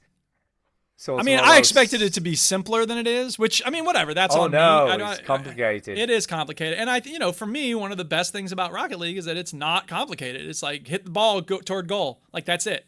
That's really all there is in Rocket League. And maybe it's not fair for me to come in hoping for some Rocket League here, but I don't know. I found it. You see, kind of I'd have liked to be able to play some AI to get used to it because it really does a very simplistic tutorial. Yeah. And then I went into a match and I was looking for him you just play? Because the AI looks pretty intelligent when you're practicing with them. Yeah. So I'm thinking, why isn't there a sort of play the AI mode in this game? I would really like to play the AI mode. I really would have liked to be able to forfeit because one of the people I played a 3v3 game. And I forfeit. I just left. Well, you can leave, but it's like you're gonna have a penalty for leaving, and I'm like, I don't want a penalty. I don't really know what the penalty is, so maybe I shouldn't have cared about it. But I just rather not have a penalty. Because I'm never going to play this again. Yeah, well, fair What did you think, Fraser? Did you get a chance to play this? Not really. So I did download it, I did fire it up, and I did the tutorial. Yeah. And then I went, fuck this. And I just Yeah. So, I mean, to an extent, I was exactly... I'll tell you what happened Oh. was I like it. There's some parts of it I like. I'll tell you this. I'll tell you one of the things. I like the art style. Yeah, I sort of agree that it's not as impressive as I probably would have expected it to be. It could do with, I think, an extra level of polish, perhaps. I didn't really take to the fact that I had to be aiming in the direct. My camera had to be in the direction of the shot I was taking. That wasn't gelling with me for some reason. I'm sure it will over time if I was to put the time into it. Perhaps. But yeah, I did the tackling tutorials. I did the whatever, and then suddenly it went, well, now you can sidestep and you can do these fancy moves. And I went, oh my God, like there's a lot to keep track of. I was like, I'm not ready to learn all this right now, and that's on me. That was me firing up this morning. But it's also like, to me, it's like, Rocket. I don't want to keep comparing it to Rocket League, but I will. Rocket League has the ball. And by the way, shout out to Antonio. I don't know if he's able to keep listening here, but we had some games this week. It was great. But, there's a ball cam in Rocket League so that your eye can always be on the ball and you can switch it when you need to look somewhere else. But generally speaking, it's like you're going to be locked on the ball. This game, half the time I was like, where the fuck is the ball? I don't even know where the ball is. Yeah. So I think that the more they can make it more, and the other thing is like everybody's just flailing around, like just putting their feet out trying to get to the ball. I think, obviously that's a thing that happens in Rocket League too, but you will very quickly realize that you are doing yourself no favors by just racing toward the ball all the time. Whereas in this game, I kind of feel like, you should have a team, but it's also the type of thing where it's like, it's really hard to, at least at start, maybe if I played it, like you said, Fraser, I'd get the hang of it, but it just feels like it's not as crisp and as satisfying as I would like it to be. Yeah. Well, I don't know because I didn't play it enough to get the hang of it. So I think we need to find somebody who's played it a lot and can tell us. Well, hopefully Chinny's played it a lot. He'll come back next week. Chinny has played it a lot, but I sort of did a tutorial. Then I'm like, right, I'm gonna go in a game. Yeah. So I did a 3v3, and I'm like, I'll be fine with this. It stuck me in goal instantly. I couldn't remember how you pressed what button to press to dive because you only do the goalie bit for a little bit, and I'm like, what button do I press? Fuck. And then the next thing, the opposing team's doing all these fucking fancy passes, and some guy does an aerial volley flip shot or something, and it's like, goal! And I'm like, I'm out of here. Fuck this shit. So I just It's definitely the type of game where if you go up against someone who knows what they're doing, you're fucked. Yeah, and again, that's what's going to happen in these games, unfortunately. Well, that's the thing is that it depends on if they have like a ranking system, because as bad as smurfing can be on Rocket League, the rank keeps it, if you know you're silver, you're not going to go up against platinums or diamonds, right? So it lets you play people about your same level. That's what every competitive game really This needs. definitely does not have that at the moment. I don't think it does have that, so that's going to really make it less fun. I mean, the dudes I was playing against, they were instantly... And I felt bad because I'm like, I ain't going to be helping my team out at all here because I have no fucking idea what I'm doing. Right. And that's why I feel you could have done with some sort of AI play just to let you get used to it. Yeah, exactly. With no when I first started with Rocket League, I played a lot against AI bots because I was like, I don't want to go in and drag down a team before I know what I'm doing. So I agree with you, the AI. And maybe there is, and we I just didn't see it, or maybe they're going to add it. You want to drag them down when you do know what you're doing. Yeah, exactly. I had a really good look, and it was either set up your own server or join a quick match, and that was it. I didn't see anything else in there. Right. Yeah. So, who knows? So thumbs down on rematch for me. It's not bad. It's just it's not as good as it should be. Not for me. Yeah. It doesn't feel different enough from other soccer games. Go ahead. I'm not going to give it an up or down. I'm going to just stay neutral. I don't think I gave it a fair shake. Thumb sideways. Okay. Yeah. Sideways thumb. Could Hovering. go either way. Okay, right. I have got one more game to talk about. We have only got one email, and one speak pipe, so I have got a little bit of extra time today. Yeah, but go ahead. I am gonna cover Stellar Blade, which we I played alluded to last week, and we didn't talk about it. Once you get past the half-naked, like very young girls in this game with extremely large boobs, It's actually pretty good. Let me I actually really push like back on this. that, Stu. There is no getting past it. That's like saying once you get past all the guns in Call of Duty. Well, Now, I'm not saying that as a way to condemn you. I'm saying it's a very big part of this game. Like, it you is. cannot see Unfortunately, anything it in this is. game unless you see someone who looks like they're 12, half naked, and every time she's getting stabbed, she's going, ah, ah, and her enormous breasts are just bang, bang, bang, bang all over the screen. But I agree with you. Once you focus on the actual gameplay and the monsters and the combat, it's not The badly fucking made. combat is amazing. It is pretty You know, good. as you're leveling up, some of the moves you can pull off are just Yeah. brilliant. I Yeah. loved it. And It it was makes me- really easy to understand. Yeah, except the question of like people making this game, like, is why does there have to be this I don't way over know. the top? Like, whatever. I'm not going to keep harping on about it, but it's It just looks it's, beautiful as well. We should mention it looks yeah, amazing. the graphics are great, and it Where are you makes, playing this? again. What? Where are you playing this, Stu? Oh, this is on Is it on Yeah. Game Pass? Steam. Yeah, no. This was a There's a Next demo Fest on demo. Steam for Oh. Believe it or not. Sorry, all right, yeah, okay. Yeah. But this is my sort of game. I love these kind of Japanese hack and slash games. I always have done. yeah. So I always have a real soft spot for these when a new one comes out. I never played the originals because is this Stellar Blade 2? I can never remember. Is this just Stellar Blade? I don't know. I thought it was just Stellar Blade, but it might be a prequel or something. Yeah, but I love the leveling up stations. I love like the environments. I love the combat. It's so slick. Yeah. I did a boss fight and that was fucking cool as anything, like fighting a big boss. Yeah. But yeah, it really got me. I'm like, this is something I could definitely get into. You know what I mean? I love these types of games. So I'm going to be watching this one closely because I really liked it. Yeah. I like a good narrative-driven, fucking kill everything game with a big sword. Can't be beaten. Just cannot be beaten. And there's some obviously the story was decent. I like the story. You know, I like the cutscenes at the beginning were fucking amazing. You know, when you're fighting with the other girl. Let's be and then, clear oh though. my God, the voice it's acting's brutal kind of as well. shit. The writing is kind of shit. Like there are problems with the way this game is like not just my complaints about the objectification. Like the story, it was like, oh my God. First of all, her voice is so annoying. All the women are just, oh, what are we gonna do? If they're such badasses, why do they sound like they're they sound like they're 12?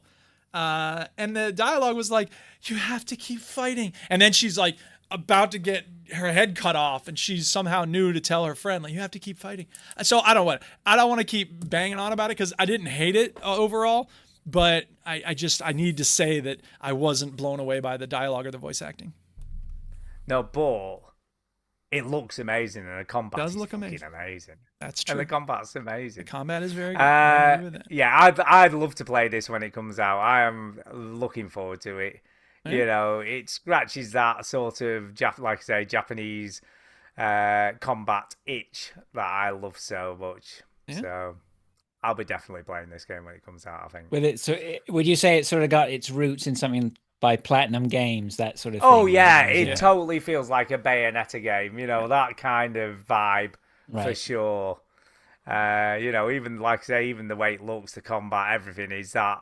And those are the games I love. You know, I love me a bit of Bayonetta. I love anything where it's just over the top. You know, Devil May Cry type action. Adventure game. You just cannot beat it. Did you ever finish Bayonetta 3? No, weirdly, I never did. I played I quite remember a lot of it. if I'm not mistaken, that was one game I remember you talking about for. I mean, it was years, wasn't it? Because it took Yeah. ages for that to come Waited. out. Oh, it took a long time. Yeah. I bought a Switch just to play that game, and then it took years to come out. And then I sold the Switch and the game with it. I just got rid of it. But weirdly, I couldn't find the case, so I just sold the disc on its own, which obviously I didn't get as much for. And then I found the cartridge. And then I found the case about a month ago. I found it. It was in the back of a drawer, and I'm like, fuck's sake. You should send it to the person you sold it to. Here you go. Sorry. Yeah, it is the 6 case, month by the delay. way. Yeah. You can stop keeping But it in your yeah, sock. I just think that it got too complicated.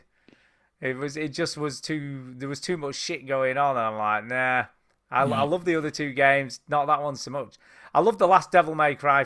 Was it 5? Devil May Cry 5 game. I thought that was amazing. I think so. But yeah, I'm definitely up for this game. Right. On that note, so big thumbs up, by the way. On that note, we have got an email. Are you ready for the email? Oh, snap. It's email time, babies. Email!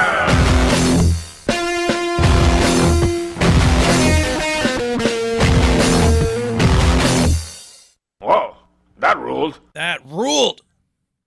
Right, okay. The one and only, it's only one and only email we have tonight. It's from, of course, Jason.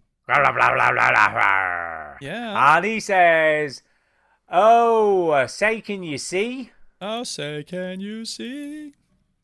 Not without a clear mind and, of course, my glasses. I took a lady to watch 28 Years Later because why not see something realistic? It was recorded on iPhones, and let me tell you, the first 45 minutes felt like one of the best things I'd ever witnessed on a screen ever. But then things got too weird for even me. Wow. Well, not weird, but just dumb. Stu would love it because there's a lot of naked dong zombie deer hunting in that film. Unfortunately, on the way home, my brother called me to tell me about what was happening in the desert. The highlight from the trip to the movies was seeing the Death Stranding 2 ad on the big screen. That looks amazing in theatres. Have you ever been out in the wild only to spontaneously be surprised by deer or anything similar? Now, I will say for me personally, I've not been out in the wild and been surprised by a deer, but near where we live, around the sort of Blackburn area, there are wild deer around there. And one morning I was coming off the motorway and there was literally a deer just stood in the middle of the slip road. Dude, watch out, dude. Yeah, it was big as well. Oh, dear.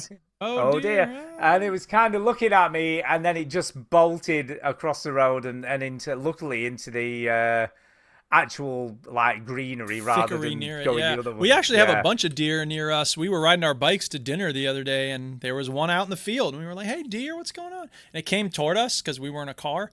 And then, it bolted off. But, yeah, we have them actually wandering through our yard sometimes. We'll be coming home, after going into town or something. Cool. And we'll be like, hey, look, it's 2 deer or 3 deer. There was a wild turkey family that came through the other day as well. So we're very lucky we get some wildlife around here. It's pretty cool. And the other time we went to Bolton Abbey, which is like a really nice nature reserve kind of place near us. And we were walking through there and we heard some rustling in the trees. And a deer kind of just burst out on the path in front of us, probably about 10 feet away. And he went, blah, blah, blah. Yeah, we literally shit ourselves, more or less. And oh my God, what did you do with your pants? I shit my pants. Oh, gross. It just turned and just darted back into the undergrowth. It just had a look at us and then legged it. Yeah. But that was quite a shot. What about you, Fraser? Have you ever You know what? I've just well, what? Sorry, I mean, we do have a lot of. Have you ever shit your pants? Yeah, I literally. Have you ever been pants. Surprised by a deer or other wildlife? I guess. Probably, yeah. I mean, we have a lot of wildlife here. We do have bears on the outskirts of town, and I've literally just seen a vulture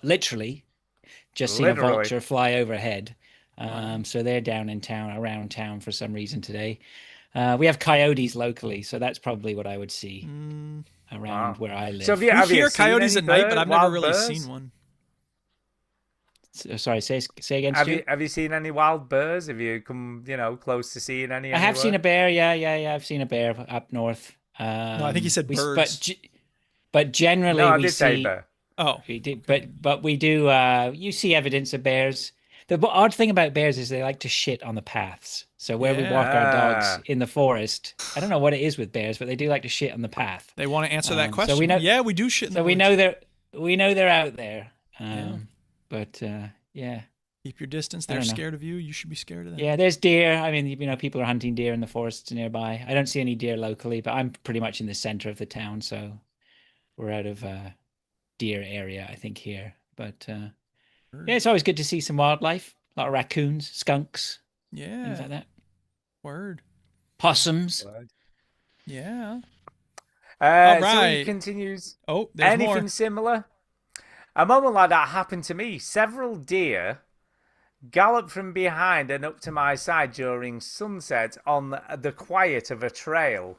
It actually blew me away how close to feeling like a real experience, because it wasn't.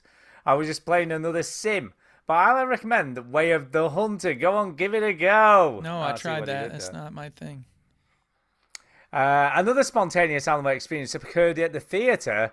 There is a moment in the film where these obese zombies crawl on the ground eating worms, and these guys in the front rows of the theatre jumped up yelling about seeing a rat at their seat, which was funny. Besides freaking out my date, there was a scene with rats about 10 minutes later. Anyway, I'll end here, but I didn't just smell a rat at the movies. I see one on the TV that needs to be fired like yesterday. Oh, and P.S. I'm assuming he's referring to Trump, by the way. I hope so. Oh, and P.S. Check out the trailer for Resonance. That is what I want my games to be. It is out now on itch.io or whatever it's called. Fraser, how is your poo app working out for you, Jason? Have you got a poo app? What is he talking about? Yeah, no. Did I talk about that when I was on here last time, or has he been listening to my? I can't remember where I mentioned it, but there was some. That all came about because look, basically. So what happened was I went on cholesterol meds about half a year ago or a year ago. Anyway, and since I've been on the cholesterol meds, 5 milligrams. By the way, anybody who's interested. Okay. That's a small. We have a dose. house jingle, by the way. Do you want to play the jingle? Got a house jingle? I could do. Hang on one second. Where am I finding it? Oh, yeah, here it is. Sorry. Health. It's time to talk about health. I'm sad about my knees. Sad about my knees. Sad about my knees. So, you know. That's the extended version. I like It is. That was It's the the remix. extended version. Yeah, the house mix. So Yeah, there I you mean, go. look, Well, there's now you can fully talk about your cholesterol. Well, there's tablets. there's nothing. Well, anyway, I went on to these cholesterol tablets. Anyway, and since I've been on the cholesterol tablets, I mean, I have not, I don't think, had a solid dump since I've been on these cholesterol tablets. Very few of them. Very This few is of why them. people tuned in. And I think this is the side effect of them, right? But they're doing the job. My cholesterol level's lowered, so what can you do, right? It's not a big deal. But I wanted to that's not a track big it. deal. That'd be a very big But deal. you know what? But it was one of those things. I wanted to try. I thought maybe I should be tracking the foods I I see. eat, Okay. and then making a log of what happens. Ah, right? see what you did there. That's very clever. Yeah. So I thought I bet there's an app for it. If you have the idea, chances are somebody's already come up with the idea, right? Chances. And so there was an app called Plop, which I ended up putting on my phone, and All right. I don't think I never used it, but I was more amused by the fact that there was an app called Plop Yes. that I could track my plops, So log my amusing thing. logs. Track Yeah. your So there you go. plops. Anyway, thank you, Jason, for your Thank you, taking an Jason, interest for in being your our most concern. consistent emailer and our most bizarre emailer. He's All right, always are we doing the bizarre. speak pipe now? Yes, we are.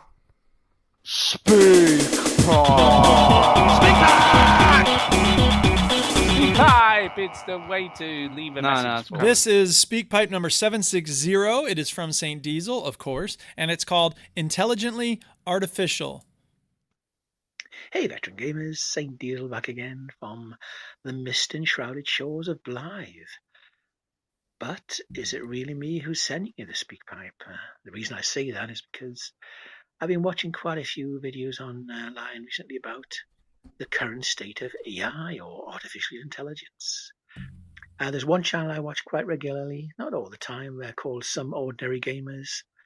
And it's one guy, and a recent video from him is called The Internet is Actually Falling Apart.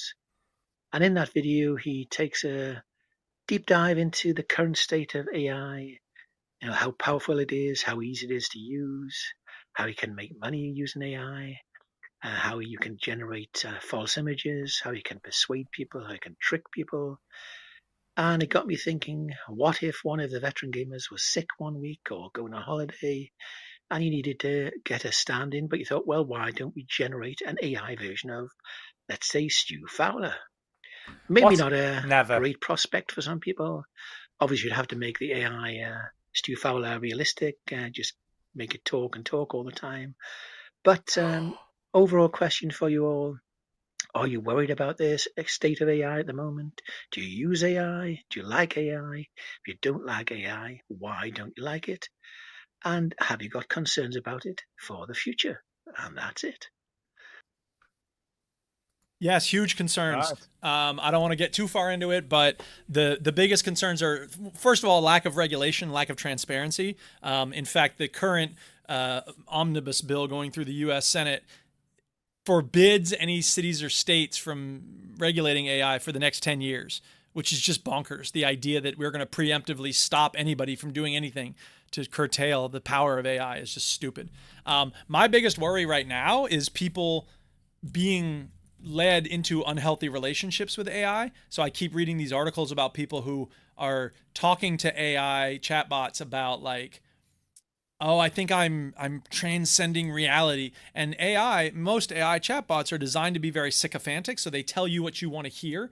And so they tell people like, yes, you are. You're one of 12 people who have seen through the Matrix. You are Neo. And they have these breaks from reality. And it's really messed up. Sometimes people, get into really dangerous places because the people are creating these tools and just putting them out there in the world without any concern for what might happen if people pick up these tools who aren't ready to use them responsibly.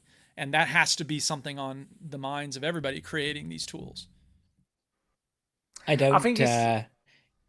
was just going to say, I don't disagree with Duke completely. I was making myself smile the other day. That sort of movie where the guy, I can't even, I'm sure there's a movie which will come to mind as soon as someone thinks about it. But where you come back from that day at the office, but you live alone, right? But you've got the AI assistant in the background. We've seen it in the movies where they go, oh yeah, sure.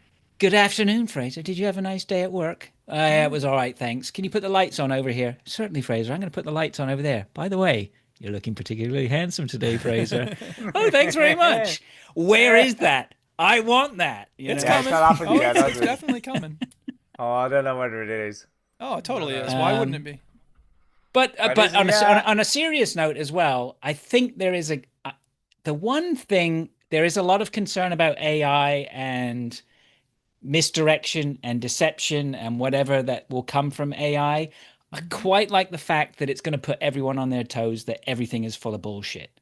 Because I feel like we've got up to a point with the last 20 years of the internet where we're fed a ton of bullshit, but people aren't being aware that they're being fed that bullshit. I think they're not on high alert. But I don't trust that people are going to enter a state of high alert. I think they're going to just give up on the possibility of knowing what's real, which I think is even worse, to be honest. Yeah. Because yes, it's bad to just uncritically accept what you see, but it's also bad to give up on the idea of being able to tell the difference between reality and bullshit. And I think that's the biggest problem, is that people aren't willing to do the work to try to figure out what's real. And this is just going to make it easier and easier for people to just give up on that. Do you not think that it will create a situation where we have far more rigorous outlets that are, that they're saying, hey, we are the real deal, and this is why you can trust us, and why A, B, C, and D. And those who cannot do that are toast. There's going to be a lot of outlets like that. They're going to be they're going to be staffed full of AI. They're going to be spewing the most toxic. That's what Fox News says. We're fair and balanced. We report, you decide. They're the most biased bullshit organization of news on the planet, or they were before all their challengers, One American News and Newsmax, came along. Fucking MyPillow Man has his own network now. So I just think we're going to get more and more of these organizations that claim to be helping people see through the bullshit, but actually they're just spewing even more bullshit at them. I would like to see people be on red alert and to do the work of figuring out what the truth is. But I think that a lot of people go for what's convenient instead. And so my students now, instead of doing a Google search, they'll just talk into their phones. Like, when did Alexander the Great live? And they'll just, whatever the robot says, that's the truth to them. Now, when it comes to when Alexander the Great lived, that's fine. It'll probably will give it the true answer. But most of reality isn't that simplistic, and you need to do a little work. And I feel like I've seen students get more and more intellectually lazy as time goes on, and I think that pattern's just going to keep getting more and more significant because the tools get easier and easier to use. Oh, definitely. But that being said, even prior to all this AI explosion, there were news outlets reporting bullshit all the time. So even back then, you didn't know what was true and what wasn't, because you had to take it at face value. You could figure out what was true. It's hard to tell. I agree with that. But it's not as though it was impossible to tell what the truth was about whether or not Iraq had weapons of mass destruction in 2003. The answer was they didn't. And there were news organizations saying the truth about whether they did or not. And there were a lot of news organizations going, well, we just don't know, because they didn't want to do the work. And people didn't put the work in on their part to say, wait a minute, if we're going to war on this, we should know whether it's the truth or not. And that's the question. I think that's going to get harder and harder to get people to do that work. But you see, I think the biggest threat isn't AI at the moment. I think the biggest threat is like TikTok. Because there are people on there promoting ideas that are complete bullshit, and people believe them and are completely taken in by it. They totally go, well, I saw it on TikTok, it must be true. And I hate to say it, but my wife is one of these people. She came to me today and she said, have you seen Baby Reindeer? Have either of you seen that? Is that is that a thing on TikTok? No, I have not seen Baby Reindeer. No, Baby Reindeer is well, it's not a documentary. It's supposedly based on a true story, and it's about a guy. It's the biggest thing on Netflix in the last 3 years. So. Oh yeah, a few months ago that was super popular, wasn't it? Yeah, the fact you're unaware of it is quite crazy. But basically, this guy got stalked by a woman in Scotland, and she made his life a misery, sending thousands of letters and voicemails and messages and texts and all that kind of stuff. But it was like based on a true story, and she's currently suing him because the actual woman, because he supposedly changed the likeness. Well, the actress they got to play her looked very much like her, so it wasn't that dissimilar at all. But in the show, one of the other things that he highlighted that happened to him while he was doing all this stuff, he was sexually assaulted by a famous comedian, who's like a famous British comedian, and nobody knew who it was. So they sleuthed out who the woman was, but they couldn't figure out who this other guy is. And my wife came to me today and said on TikTok, there's a guy on TikTok saying that there was a famous celebrity in the UK that he did some work with, who helped him, took him to the pub, and then drugged him and sexually abused him when he took him back to his flat. And he went to the police, and the police said it was a domestic issue. And he said, well, it isn't a domestic because I'm not in a relationship with him. I only work with him. Well, and even if you were in a relationship, it's still illegal to sexually assault people. Exactly. And we're not going out with each other. So the celebrity in question got a super injunction out against him, right? So he couldn't say who it was. And then he went to court to try and get it overturned or something for slander, for defamation of character or whatever. Yeah. And the judge actually sided with the guy who'd made the complaint and said, hold up a minute, the evidence here suggests that you may have done something wrong. So no, I'm not going to go along with your defamation lawsuit. So I'm not going to name him because obviously I doubt we'll get in trouble, maybe not. But it's a very famous... Ben Elteris, it's a very famous UK comedian, but then on the back of that, people are now saying this is the person who also abused Paul Gadd in Scotland when he was sort of trying to get a foot on the ladder of, and this guy was supposedly helping him with his writing and all this, that and the other. So, I said the problem I have is, how credible is it really? Because this guy's on TikTok getting his 15 minutes of fame. I just don't know. I find it hard. I'm so cynical about anything on TikTok. I don't believe a word of it. That's the thing is like TikTok is another example of the internet being the internet. And what I mean by that is anybody can post anything they want on the internet. And the once upon a time, the problem was we didn't have access to enough information. Now that we have the opposite problem, we have access to so much information, it's very hard to tell what's true and what's not. And I think that, to decipher like you said, right, yeah, the question of how do you figure out what's true and what's not true it's not impossible, and I think it's a big mistake for a lot of people to be like, there's no way to know, because that's just not true. However, the burden of proof is always on the person making the case, right? So if you're going to claim, for instance, that Iran has a nuclear weapon, I mean, just to pick a random example, there's a very high burden of proof for that, and most people don't demand that high burden of proof. So it's much easier to just sort of believe or ask questions, as a lot of my students do, based on random shit that they see on TikTok, and then be immediately angry when people don't agree with them, or be skeptical about it, you know? But I think it's very healthy for us to go looking on our own into what we can find from reliable sources about these things. Yeah, I mean, it's so difficult. I mean, when you're reading about all this stuff in Iran, and it's like, they've got this it's not just it's a secret bunker 80 meters below ground inside of a mountain with surface to missiles on the outside to defend it. And I'll be honest, it makes you very suspicious, because it's not absolutely. like, there's nothing seems, above board and on the level with that, because 100%. why on earth would it be 80 meters underground with surface to Those are missiles very, protecting very good it? questions. What we should do maybe is Why are create they some sort of refining international uranium? organization that could go and look into these things. And at the same time, we could say, hey, how about this? How about nobody in the Middle East, or better yet, no one anywhere in the world gets to have a nuclear weapon? What a notion. Never Wouldn't happening. that be good? It's never happening, though. Never happening, huh? It's Never funny, because we happening. seem to be able to get some people to not have nukes, but other people, they get to have nukes. And I don't understand why that's the case. That doesn't seem One fair. rule for thee, Duke. Yeah, One exactly. rule for thee. Exactly. Yeah, indeed. And maybe we could say if anybody's been accused of genocide, they don't get to have nukes, but whatever. Anyway, so that's the other thing about AI. I'll say real quick is students using AI to write papers or get good grades. I heard someone describe it that this is a perfect analogy. It's like taking a forklift to the gym. Right. Yeah. Look at all these plates I'm lifting. Yeah, you're using the fucking forklift, dude. Your grades mean You nothing. see, Millie, I mean, this actually, I will give you an interesting little story, really. When Millie was younger and she used to write essays, and she used to get us to proofread them, go through them and sort of look at them for her.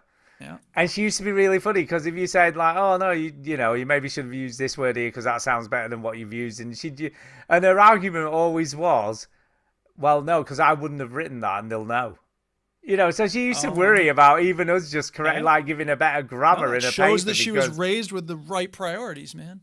Yeah, so she was always concerned that if she took something that sounded above her level, that the Maybe she teacher was would just know being kind to you, Stu, and it wasn't actually above her level. She hated your suggestion. She wanted to pretend like it was a different reason. No, She to be didn't want fair, incorporate it. once you got to college and university, the help kind of stopped at that point. I was like, Like Robin Harris once upon a time said, hey, remember when your parents will help you with your homework and you go to school the next day and it'll all be wrong? Remember that shit? How's the homework? It's fucked up. Yeah. No, we were pretty good, I think, overall, but, school level, fine, once you got to uni. Yeah, you can just get on with that stuff. Although, to be fair, I used to proofread some of her essays, and we used to argue, because I'd be like, no, you need to do it this way or whatever, and she'd be like, I'm not doing it. So in the end, her uncle, so my sort of brother-in-law, was a deputy head of a school, and he was retired. And he's like, I'll proofread them. But he absolutely loved it. And he used to proofread them all. He used to do them in Word, send them back to her. And he'd do it in so that she could either accept it or not accept it. Yeah. And it was brilliant. And he was really good at it. You know what I mean? He used to help her an awful lot. So he helped to get through her degree. He proofread her dissertation and everything. And it's like, yeah, you do all that shit, man. I'm quite happy for that. Cool. But they had, I don't know whether I don't know whether this happens in the US, but in the UK, when you submit your essays and stuff for university, there's a piece of software that checks it for plagiarism. And I don't know whether that's it.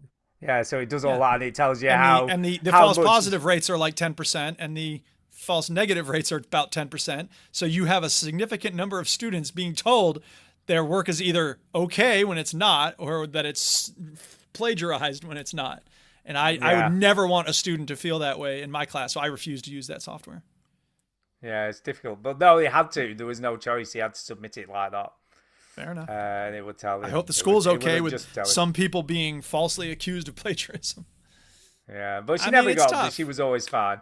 Yeah, well, She was glad to always hear it. fine, I but- hope that's true for most people as well. And she's now planning on doing a second degree, so she's looking at doing a second one now, a master's. Yeah. Oh yeah. So Doesn't want to work.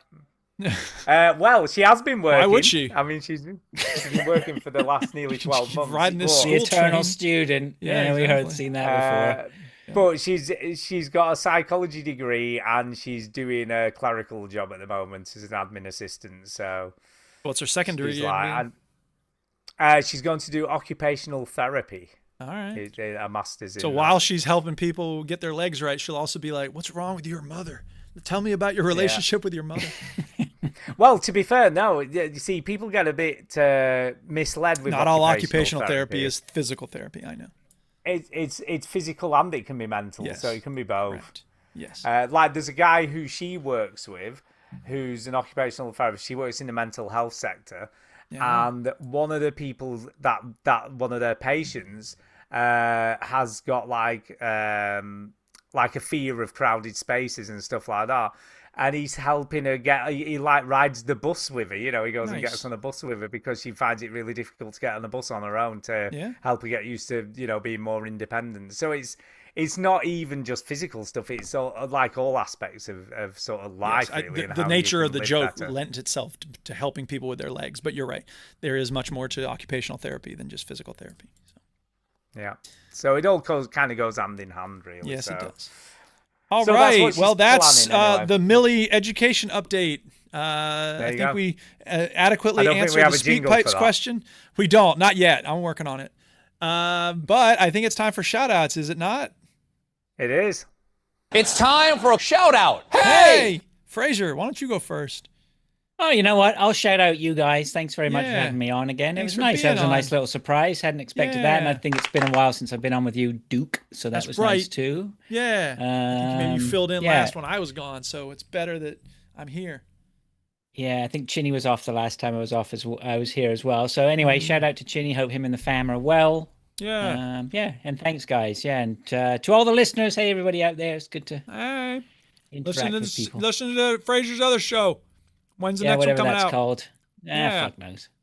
Who Who the knows? fuck Seal knows? podcast Just go comes looking when it for comes. He just Seal comes when it podcast. comes, man. Find it. Talking of podcasts, and just very quickly, Fraser, we talked a little bit about Hear This, which is what I'm on instead of Mixcloud, because it's cheaper. Yes. It's cheaper. But they had an app on Apple which has now disappeared. Somebody I knew was like, oh, how do I listen to your mixes? And, oh, you just download the app on Apple. There isn't one. It's not there anymore. It's gone. They updated it on Android and it disappeared from Apple. So I was like, all right. Damn. So What, the Hear This app? yeah, the Hear This app is no longer available on Apple. So I don't know whether Duke's still got it or whether it's fine because he'd already downloaded Yeah, I know, it. right? Maybe I still have it and I can sell it like Flappy Bird. Maybe. But here's the interesting thing. So Hear This allow you to set up your page as a podcast. So you can actually set it up. So I've set it up as an actual podcast, and you can listen to it on, any of the podcast ones where you can search by RSS feed. So it's Yeah, Pocket that's Cast, it interesting. works. Yeah. Because I've got to a point where I am now probably knocking out a mix every week. I try to do a mix every week, and I publish them privately. If they're good enough and I'm happy with them, I'll publish them publicly. But I publish all my mixes privately so that I can listen to them, and basically that's my feedback loop for improving. Yeah. And it's been phenomenal doing that and getting into the regular thing. Now posting the mixes to Mixcloud and posting them to YouTube, I don't think they get to or develop as good an audience as they might if they were into a podcast. So you saying you're doing that is actually interesting. Yeah. So By the way, I still have Hear This. I still got you on it. You still got it on Apple. Yeah. You still got it. I still got it. If you want, I'll what's- sell you this phone for $6,000. Anybody who wants it? You can't get this anywhere else. What's kind of cool though, as well with Hear This, I think it was about £25 for a year, £25 for a year. Yeah. And when you publish a show or a mix or whatever, you can promote it for 100. You get given, when you go for a year, you get given about 1,600 points. Yeah. And every 100 points you can promote the show, and it goes to the top of every genre that you posted in. Yeah. So if you do it, tag it in house or funky house or whatever it is, it will be at the top of that page for at least 24 hours. And I've got way more listens than I ever had at Mixcloud on sort of any of the mixes. Well, I hope it's not bots. Some are in the 70s. No, they're all people. But the weird thing is the mass audience is in South Africa. Which is just sorry, I'm not trying to be that guy. Just how do you know they're not bots? Well, I don't know. I mean, I hope, like I said, I hope they're not. I'm not assuming necessarily. I've gotten cynical because of the internet. Yeah, I think you will get them. But I think the vast majority of plays, there are people who put other mixes up and done other stuff, fair and enough. they have their own shows and things like that. Cool. There are some who don't. I mean, I hope it's just a follow back, or like I like this kind of music, and you're playing it, so yeah, cool. Yeah, and I've got to get. There's a guy called Sinomix who follows me, and he gets he gets a lot of listens. I mean, some of his shows are like #1 in charts and stuff. And he, bless him, every time I publish a show, he reposts it, he favorites it, and he sort of gives it a listen. And it's nice because on Mixcloud, a lot of the time, people would follow you and never listen to a single thing you ever did.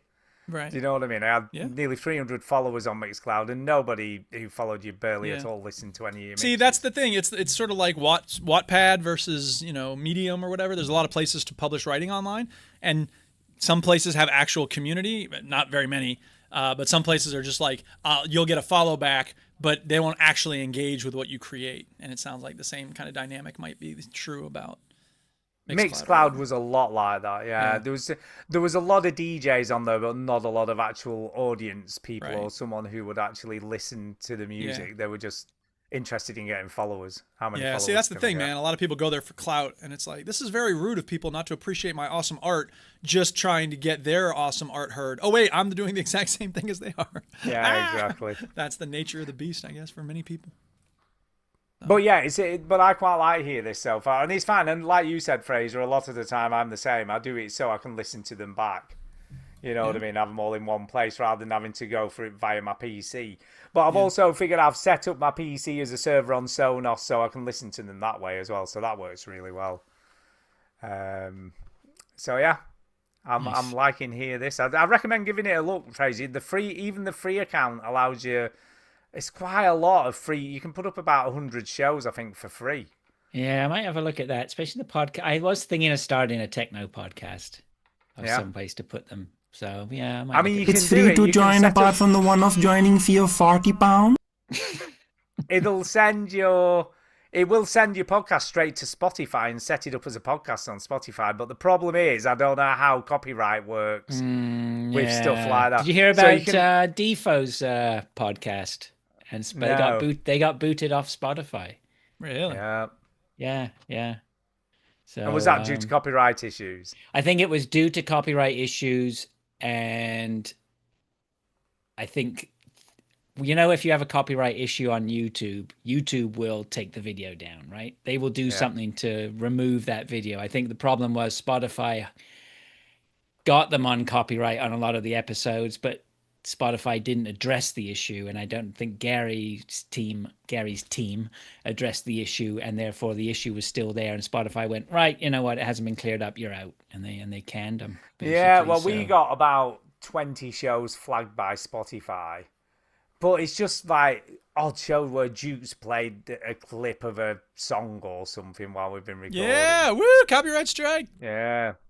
So I just put the reason as within tolerated limits or whatever the hell it is, because it was so little. It's not like we were playing full songs and stuff like that on the show. No, but the problem is if you're not careful, and then I think this is the problem that Gary's had, is Spotify is such a massive beast. You have no route to deal with anyone. We're too small. We're small fish, small potatoes.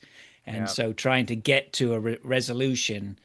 Whereas with maybe the podcast providers like Podbean or Acast or whoever, you have more of a chance of being put in touch with someone. as it goes, Spotify issues. isn't. We're still feeding through Podbean, so there's no, we're not going to lose it or anything of that nature because Spotify does host podcasts now. So right, but I think Gary was he was using Spotify as the host. As the host, yeah. So Yeah, I think the best way is still to feed it from somewhere else, because once too you're right. solely reliant on it, yeah, you're struggling. And the same applies to Hear This, because that's where it would be hosted. So it wouldn't, Spotify would just feed it to Spotify. But I know iTunes is funny about licensed music as well. If you do because I used to listen to a DJ called DJ Theo. And he used to release was it weekly or monthly? It might have been a monthly show, actually. There's like a 1 hour mix every month he would release. But it was originally on iTunes and then it disappeared off iTunes, but you could still find it through normal sort of podcast providers. So, yeah. But yeah, it does it, but I don't know whether it'd be right. But you can just give it's free anyway. I'll check it out. Check it out for free.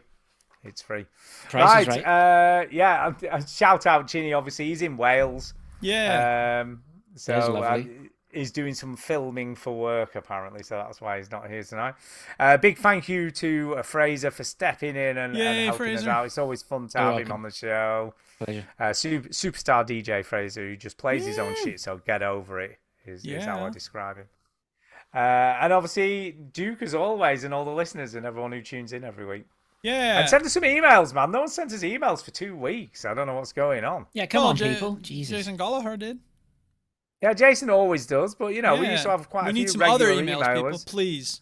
Yeah, we cannot live on Jason alone. That's right. No, we cannot. And as we know, it's vgpodcastuk@gmail.com. It's so easy to remember. Yeah. Yeah, vgpodcastuk@gmail.com. Get them in. Yeah, we're trying to get our website back on our feet. Stay tuned for news on that. Yeah, stay tuned for that. I'm going to shout out Antonio. What was Ben up to this week? Who knows? Being a jerk. I don't know. Who knows? He's away. Did you not ask him? I was just waiting. No, of course I didn't ask him. You were first choice, Fraser, of course. Oh, yes. Suck it, Ben. Anyway, dude. On that note, we done? Yeah, I think we're done. I think we're done. Thanks for listening, everybody. Where is it? Oh, yeah, here we go. Thank you very much, lad. All right, show's over. No refunds. You heard the robot. Get out. Why don't you? Why don't you? Why don't you? Why don't you? Why don't you just switch off the television set and go and do something less boring instead? Sitting at home, watch TV, turn it up, smoke good to me.